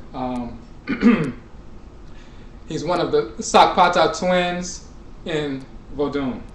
So when we're talking, of course, the notion of idolatry is, of course, always promoted as inferior, evil, and so forth. When we talk about the reason why it's promoted that way by the whites and their offspring, anything that they promote and classify as evil, negative, primitive, unworthy of our attention, usually is because it's very important for us to engage in. Idolatry is a divine process. It's a sacred process. It is one of the most important things that we can engage in. So we go into the process, we go into the definition of what an idol is. It's a substance that's fashioned according to a pre-existent, in a form according to a pre-existent image or pattern. When we're dealing with idols, for example, sculptures, different things, if you look at a cell phone is an idol. A cell phone is a form that's structured. You utilize that cell phone, you communicate through it. When you're talking to the cell phone, you're not talking to the piece of plastic. It is a medium of communication with another entity that may be thousands of miles away from you. It's the same thing with our idols. They were the original, quote-unquote, cell phones. We use idols. The Abosom direct us on how to fashion ritually carvings, wood, stone, whatever substance they direct us to use. They show us how to fashion it. They show us how to ornament it or decorate it and how to ritually approach it. And then their spirits take up residence in that particular entity, and we communicate with them through that physical entity. So now we're spirits that operate through a physical body. Now we're communicating with the Abosom, who are spirits, and they are operating through a physical vessel. And now we have a full spiritual, physical communication with them. Politically, that's very destructive for the whites and their offspring when they're trying to control a population. If they're trying to control a population, they can't have the people in the population, for example, during slavery, the enslavement era, they couldn't have people that they were oppressing, murdering, beating on a regular basis, for those people to go into, a wooded area, get a large bow from a tree, listen to a spirit, direct them to carve that bow into a small idol, and then that spirit invests itself in that little sculpture, that little makeshift sculpture, and communicates with the person who has been enslaved, tells them to kill the slave master, kill his wife, kill his children, kill his staff, kill everyone white on the plantation, burn down the plantation, and free themselves. They can't have people going to different, getting pieces of wood and other structures and communicating with forces in nature. The whites and their offspring cannot control that. They want us only to communicate and listen and obey them. They don't want us listening to our Nsamanfo. They don't want us listening to the Abosom. So they put out the propaganda that the Abosom don't exist, or the Abosom are evil spirits. They put out the propaganda that there's no such things as ghosts. There's no such thing as seeing deceased people. If you see your deceased relatives, that means that you're mentally ill. They put a stigma upon that. Any process that leads you to communicate with anybody other than them, they demonize. Because if you listen to your Nsamanfo, you listen to your Abosom, which many of the people who liberated themselves from enslavement, that's what we did. We listened to our Nsamanfo, we listened to the Abosom, and we did kill the slave master, we did kill his wife, we did kill his children and every white individual on the plantation, and burned the plantations down and freed ourselves. And then waged war against other white plantation, quote-unquote, owners. That's destructive, that was dangerous. They understood that it was through voodoo, it was through Abosom worship, it was through Orisha worship that people engaged in so-called slave insurrections or waging war against the whites and their offspring. We were motivated, directed, given specific instructions, given warnings about when the whites and their offspring were coming. We could go into the forest, communicate with the spirits of nature, communicate with Abosom, learn specific plants that we could use, that we could pick, that are right there in the wooded areas, that we could take back, create a little powder, create a little concoction, put it in the food of the so-called slave master, poison the whole family, or weaken the family, and then massacre them and free ourselves. And that's what many of our people did. The cooks would go into the kitchen, drop that medicine in the food, kill the so-called slave master, free the people from the plantation. During the planning for the revolts, like Gabriel Prosser revolts and Denmark Vesey revolts, some of the whites and offspring found out and were very alarmed that some of the plans included us poisoning the water supply in the region. That struck fear in the hearts of the whites and their offspring because they saw that we were planning on a higher level. This is one of the reasons why they began to introduce Christianity to people who had been enslaved. Initially, they didn't allow us to become Christians. They didn't want us to be in the churches. Of course, they didn't want us to read. But then when they realized that we were communicating with our ancestral spirits, they saw the example of Haiti, they saw the example of the Maroons in Jamaica, they saw the example of many revolts going back to the early 1600s, so-called 1600s, 12,600s, 12,700s in America, on the East Coast, in the Southeast United States, where we were freeing ourselves, and it was based on us dealing with our ancestral religion and getting materials, utilizing materials from nature to poison, to attack the whites and their offspring and free ourselves. Then they began to say, okay, if we can infuse these people with the insane, perverse consciousness of Christianity, we get them to worship only us, worship fictional idols, white statues of white fictional characters, Jesus and Mary and so forth, and to reject anything dealing with communication with the dead, as they will call necromancy, rejecting any communication with the Abosom, saying that's inferior, calling them fallen angels, demonic spirits, and other foolishness like that. Then they could keep us away from that which would liberate us. So when we're talking about God as an idolater, we're talking about Ptah fashioning aspects of nature, fashioning the world first, fashioning the created universe, fashioning our own bodies.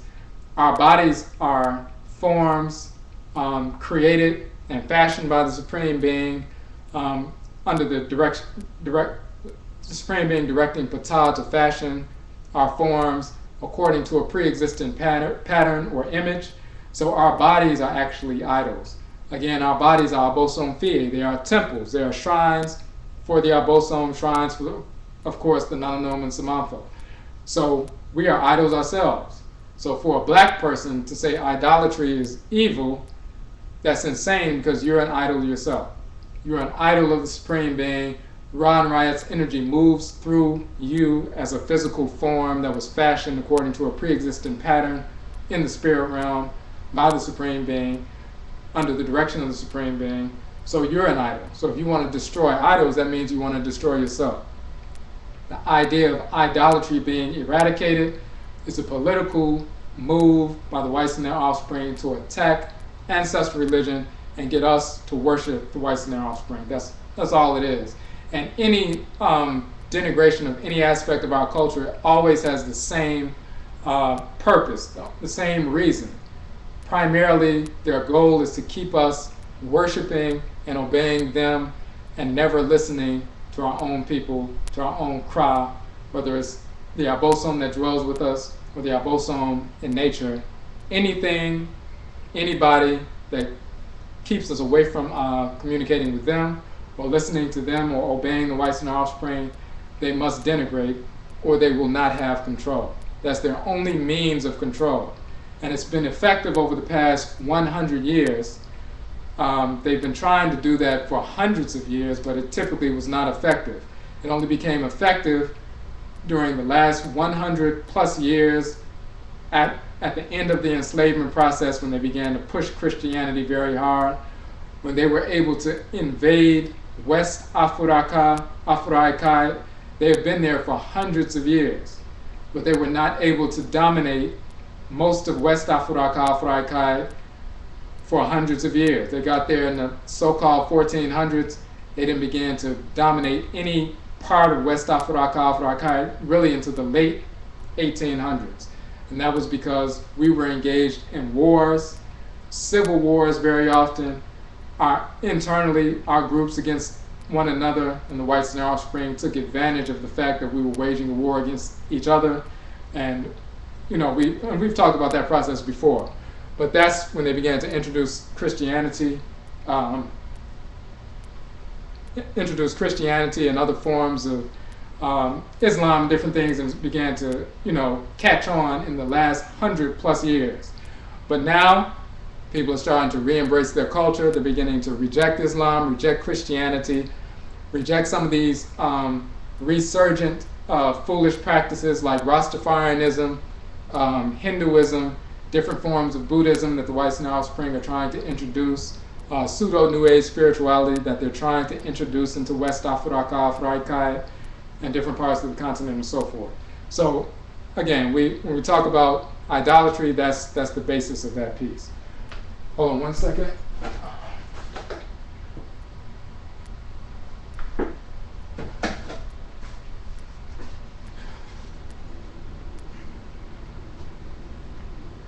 Okay.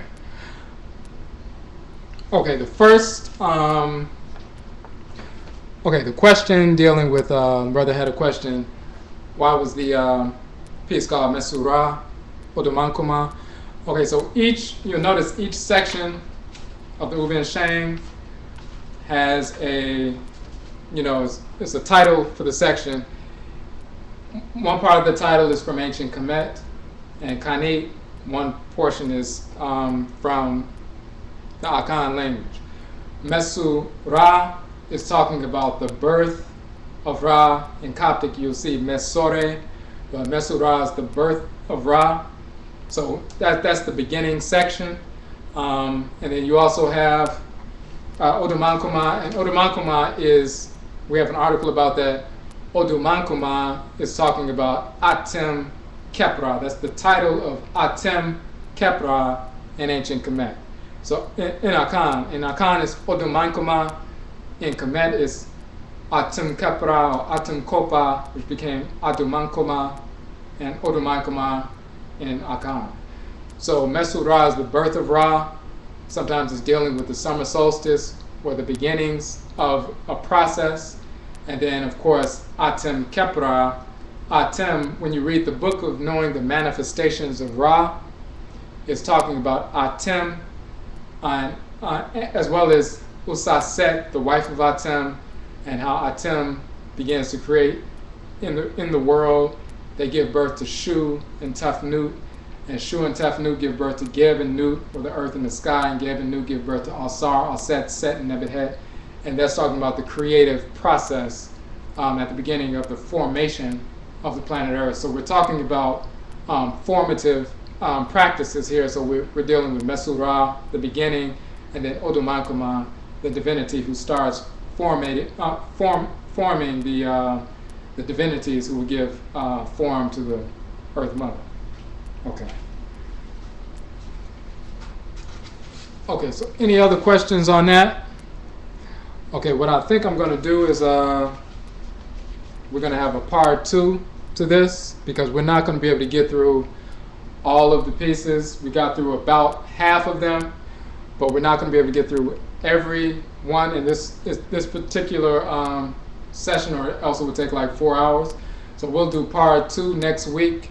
Maybe what we will do is we'll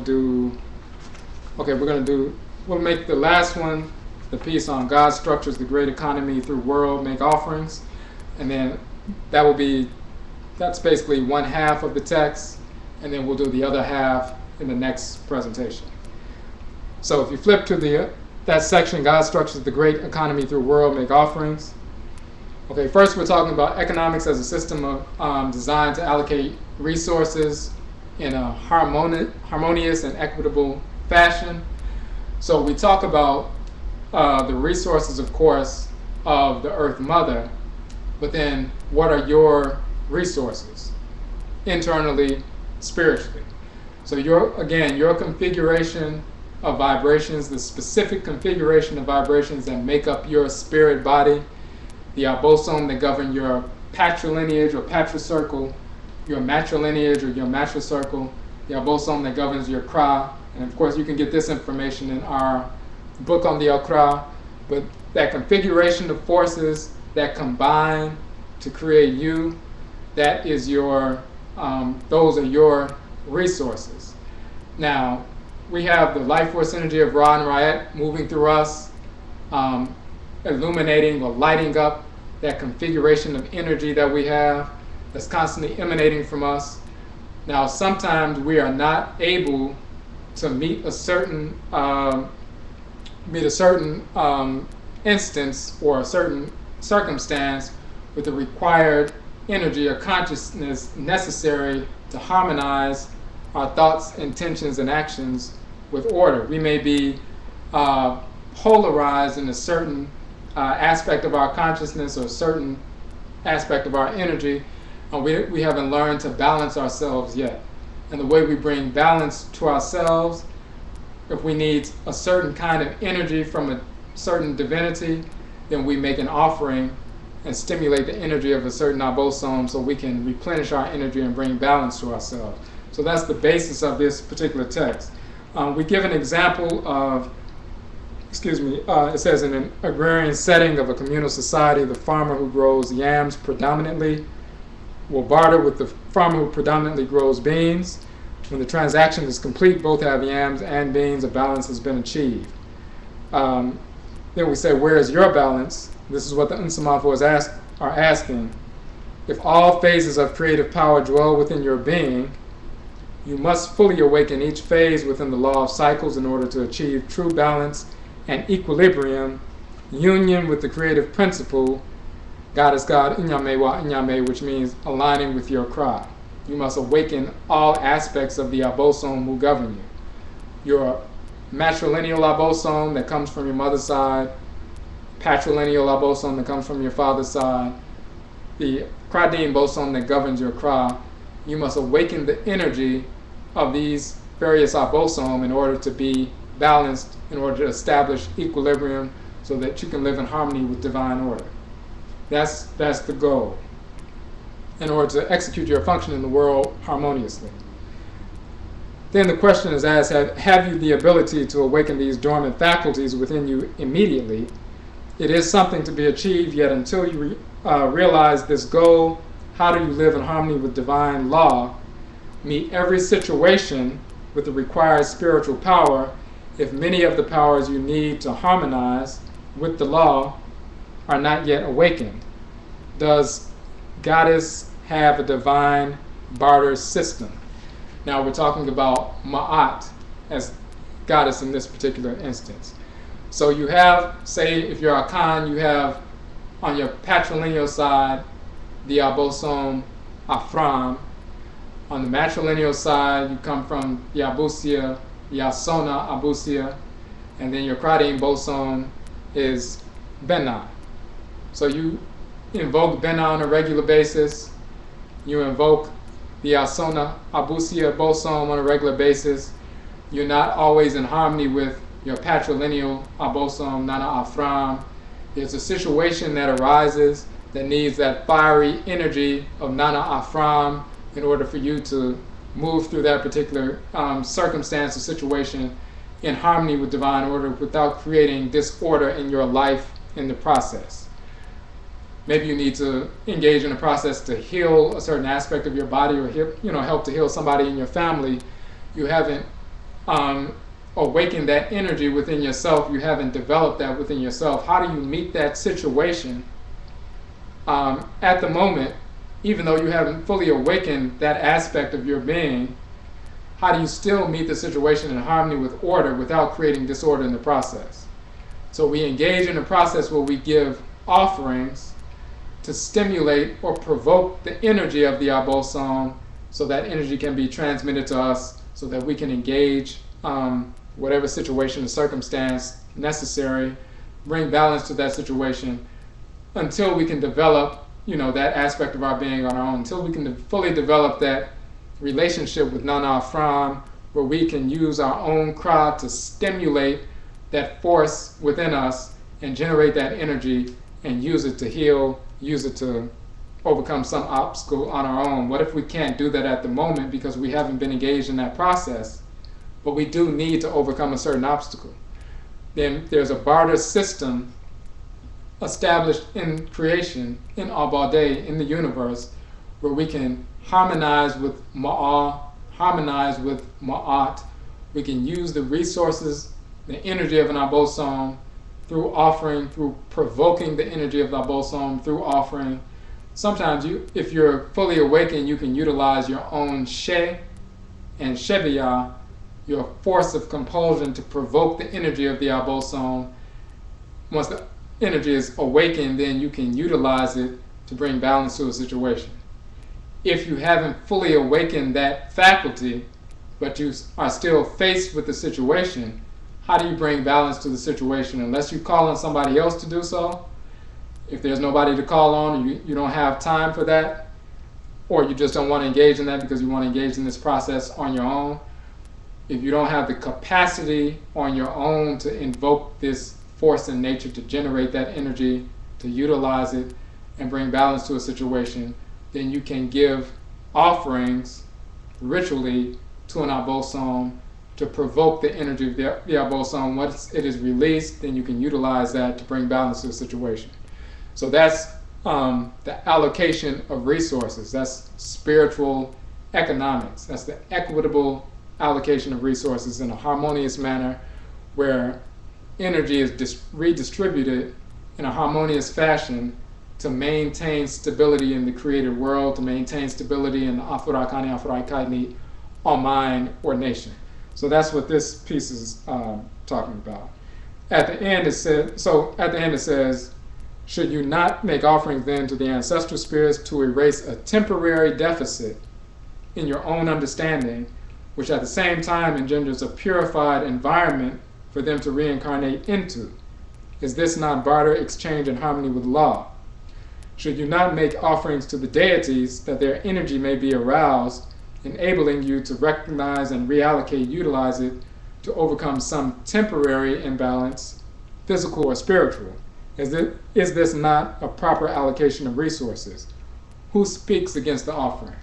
So again, Nsamanfo are asking, who's speaking against the offering? Where did you get this idea that utilizing offerings represents weakness, or utilizing offerings represents primitive, self-destructive practice? What they're talking about is we are part of a system, once again. If there's a deficit in one part of the system, we provoke the energy of the Abosom to restore balance in that aspect of the system by replenishing the energy in that system. If we do not have the capacity to generate that energy on our own, the energy still needs to be replenished. If you have a misguided ego, and you just say, well, if I can't do it, nothing's going to happen, then you create disorder. You're immature and you allow a negative situation to grow worse. But if you're mature and your only concern is to restore order in creation and restore balance, if you don't have the capacity at the moment, you have a temporary deficit at the moment because of a conditioning or a lack of motivation or whatever it is in the past that brought you to the point where you're not able at this moment to generate that kind of energy to restore balance. The most important thing is that balance needs to be restored. The deficit in energy needs to be restored. So you do what you need to do to restore energy, restore balance, to replenish the energy so that there's a stability in the system. And in the process, you're learning also how to generate that energy within yourself, how to awaken your own she, your own shebia, your force of impulsion, so you can utilize that force to wield the energy you've been given by Nyame wa Nyame through the Abosom in order to bring balance to situations. You are connected, just like you have DNA from your mother, DNA from your father, that determines your physiological characteristics. It can also affect your emotional temperament, your mannerisms, different things, the way you walk, the way you operate, the way you deal with things. People can see your mother, see your father within you. Even if somebody was orphaned as a child, sent to another, family in another state, and never met their father, never met their mother, and then, 20 years later, some family member came and saw the person, and they could see all the ways of their mother and their father in the person, even though the person never met their mother and father, never met any of their family members. But because they have that DNA and because they have that spiritual connection, that informs and that also forms, their behavior, shapes their perception, shapes their approach to the world. It's the same thing with the Abosom that govern your patrilineally inherited DNA, matrilineally inherited DNA, the Abosom that govern the sperm cell, the Abosom that govern the ovum, When those two energies unite within the person, now you have the capacity to use your she, which is connected to your kra, your she and shebi, your force of compulsion, to stimulate the energy of those abosom that are connected to you. And once that energy is stimulated, you can use it to restore balance in certain aspects of your life or whatever. If you haven't learned to do that, and you're faced with a situation that needs the energy of a certain abosom, then you give offerings to bring balance. That's one of the reasons we give offerings. Okay. Okay, you said as a young student, Kantan Yoruba sister said regarding offerings, why waste all that food?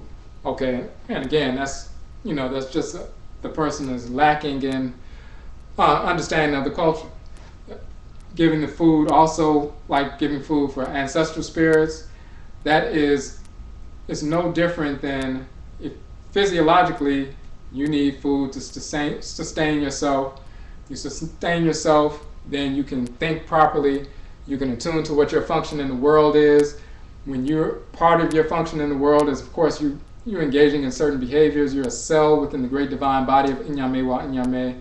So just like the cells in your body need nourishment in order to execute their functions and support the whole, you as a cell need physiological nourishment, nutrients, so that you can function properly as a cell within the divine whole. But it's not just you functioning in and of yourself. You as a cell are connected to other cells. You all have interdependent relationships. So you nourishing yourself, of course you're serving the Supreme Being, the organs of which you're a part, the great divine body, but you're also supporting the functions of the other cells and organ systems that you're connected to. It's the same thing spiritually. The Nananom Nsamanfo, the Nsamanfo Pa, our ancestresses and ancestors, we are part of a system. So part of their function in creation is to interact with us. And a part of our harmonious functioning in creation is to interact with them. We are not separate in that way. So when we give food to the Nananom and Nsamanfo, when we eat food and we set aside a little bit of food on our plate for the Nsamanfo, that draws the energy of the Nsamanfo to us, draws those spirits that walk with us to us.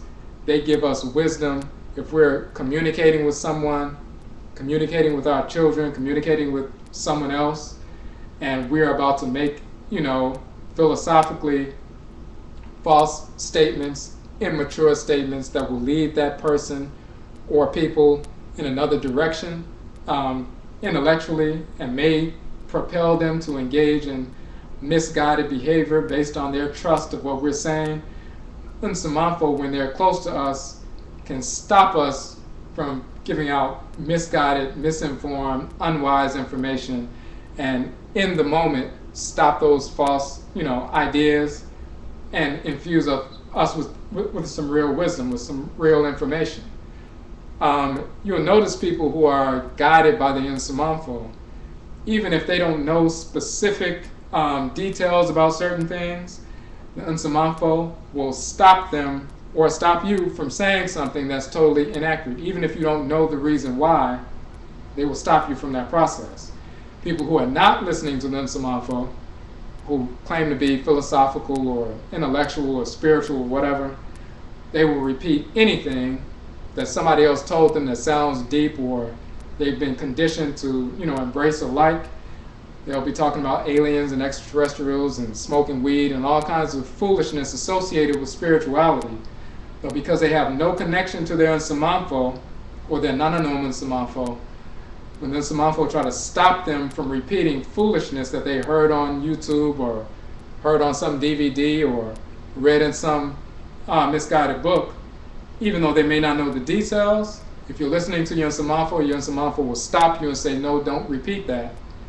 And you will understand right away, I was about to say something, I'm not going to repeat it because I'm not quite sure if it's accurate.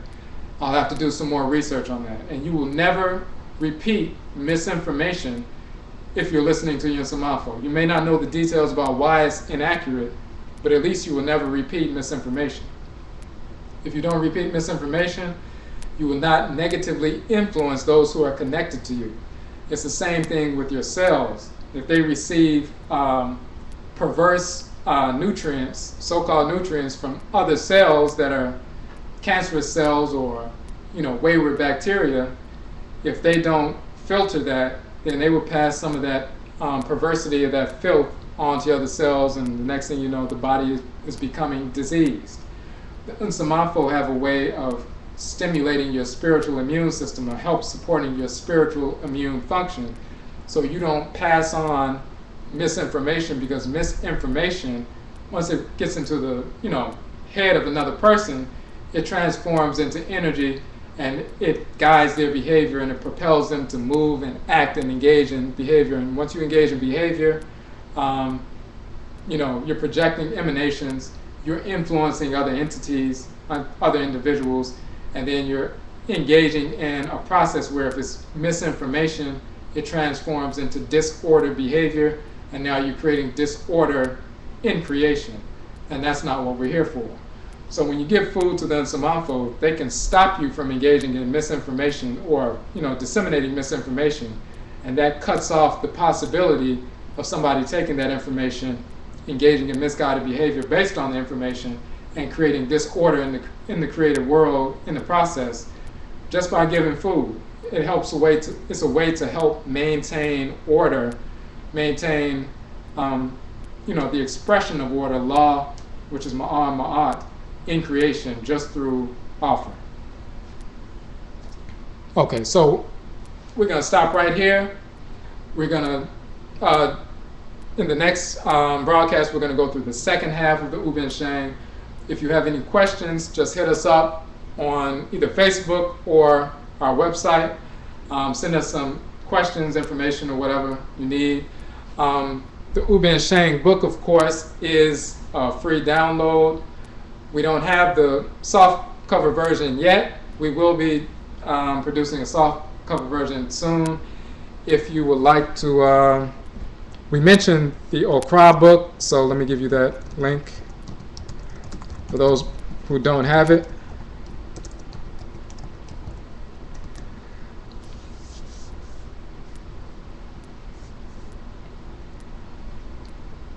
Okay, so that's the link, the Nhoma link to the Okra, the complex, the soul of Akhanfo, talking about the Okra, the Ka, and the Kayat, the divine consciousness, the Orderi, Inu, called in Yoruba tradition. So we go into detail about the Okra, the She, the Shebia, and the various things we were talking about with regard to that in that particular text. The UBEN-HYENG is on the UBEN-HYENG page. We already put a link up. Well, I put the text itself, but let me give you the link for that. This is the direct link to the page, UBEN-HYENG page on Odwirafo.com.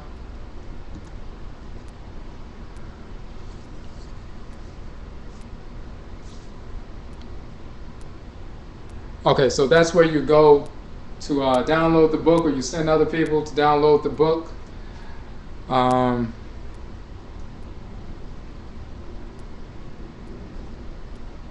Okay, okay, may I say I'm glad that it's been helpful to you. You said you get a lot of flack from Afrocentrists, so now you refuse to focus on white scholars. Okay. Well, yeah, I mean, we can, you can read different scholars and everything, but in reality, no matter what you study, eventually everything is going to have to be cleared with your cry. Because at some point you're going to have to investigate, and you're going to have to verify, and you're going to have to ask your Okra, is this information accurate? And if it's accurate, is it useful? If it is useful, how do I utilize it, to harmonize my thoughts, intentions, and actions with order? So it's all going to have to come back to your Okra anyway. And just like we were saying at the beginning of the presentation, this is not something that, this entire text comes directly from the Nsamanfo. It's them communicating. And the difference between UBEN-HYENG and our other publications, all of our other publications are the same in the sense that we ask the Nsamanfo, ask the Abosom, or they give us some information they want us to focus on. So we begin the process of studying, and we go gather the information. We get the information from Nsamanfo. They direct us to specific resources where we can gather that information and verify the information that they gave us spiritually. And then we publish that information and publish the tangible resources where other people can go and get that information and verify it for themselves. So that's our process. So all these different texts, whether it's Akra Dane Bosom articles, the Okra complex, Nyonkumpon and Nyonkunton, Odomankuma, all these different articles, the Ankh, the origin of the term, yoga, the Kara Kasa article about the origin of the chakras. All these different things are communication with the Abosom, communication with Nsamanfo. We get the information, we get directed about what we need to release, what we need to publish. Then we ask Nsamanfo to direct us to resources where we can prove this information.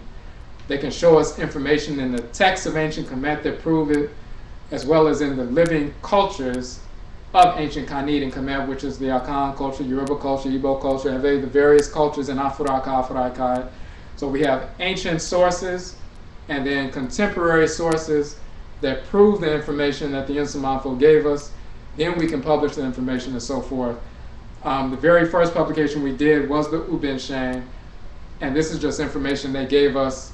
We didn't go out and, find references from ancient Kemet and everything first and then put it in this text. We just took the words of the Nsamanfo and put the information in the text because these are the specific subjects that they wanted us to cover.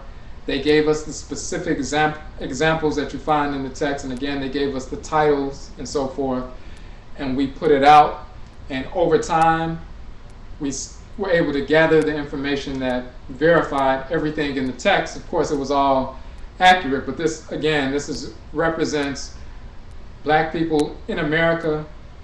We have a direct connection to our Nsamanfo, direct connection to the Abosom. We're not dependent on anybody outside of ourselves to reconnect with our culture. In fact, the only way you can reconnect with your culture is to connect with your direct blood ancestresses and ancestors, to connect with the Abosom that dwells within your head, your Kra, connect with the Abosom that are connected to your blood circle that you incarnated with, because that's your connection to the Supreme Being. If you consult with anybody on the continent or anywhere else, Afro-Akani people anywhere else outside of that structure, Okra, Abosom, and Nsamanfo, then that would just be an addition to what you've already been born with. But anything that you're given from anyone outside must be in harmony with what your Okra is giving you, or else it is to be discarded. So, okay, so we will check you out in the next broadcast.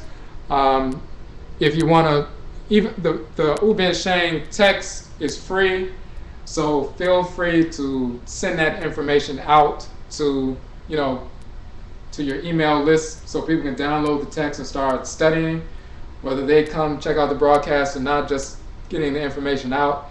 If you did want to make a donation towards the furtherance of the work and the production of the soft cover versions of this text, as well as some of the other texts, right now, all 12 of the books that we have published are free PDF books online. We have over 40 articles. Those are free PDFs. We are selling right now the Okra Complex book as a soft cover in addition to the free PDF. We do, at some point, we will be making all of the free books available as hard, soft cover text for sale. Right now, we're just not in the position to put those 12 books out and like 40 articles out, but a number of the articles people would like to have in soft cover version. So if you want to make a contribution towards that, publishing those soft cover versions of all the different publications we have on the website, you can go to the UBEN-HYENG page, because there's a donation button on that page as well. But again, all the texts are free, so when you send this information out, you can let people know they don't have to make a donation in order to study the material. All right, so Medase for checking us out, and we will be sending out the information for the next broadcast. Most likely it will be next Kwesi Da next Sunday at the same time, but we will be sending that information out. Medase.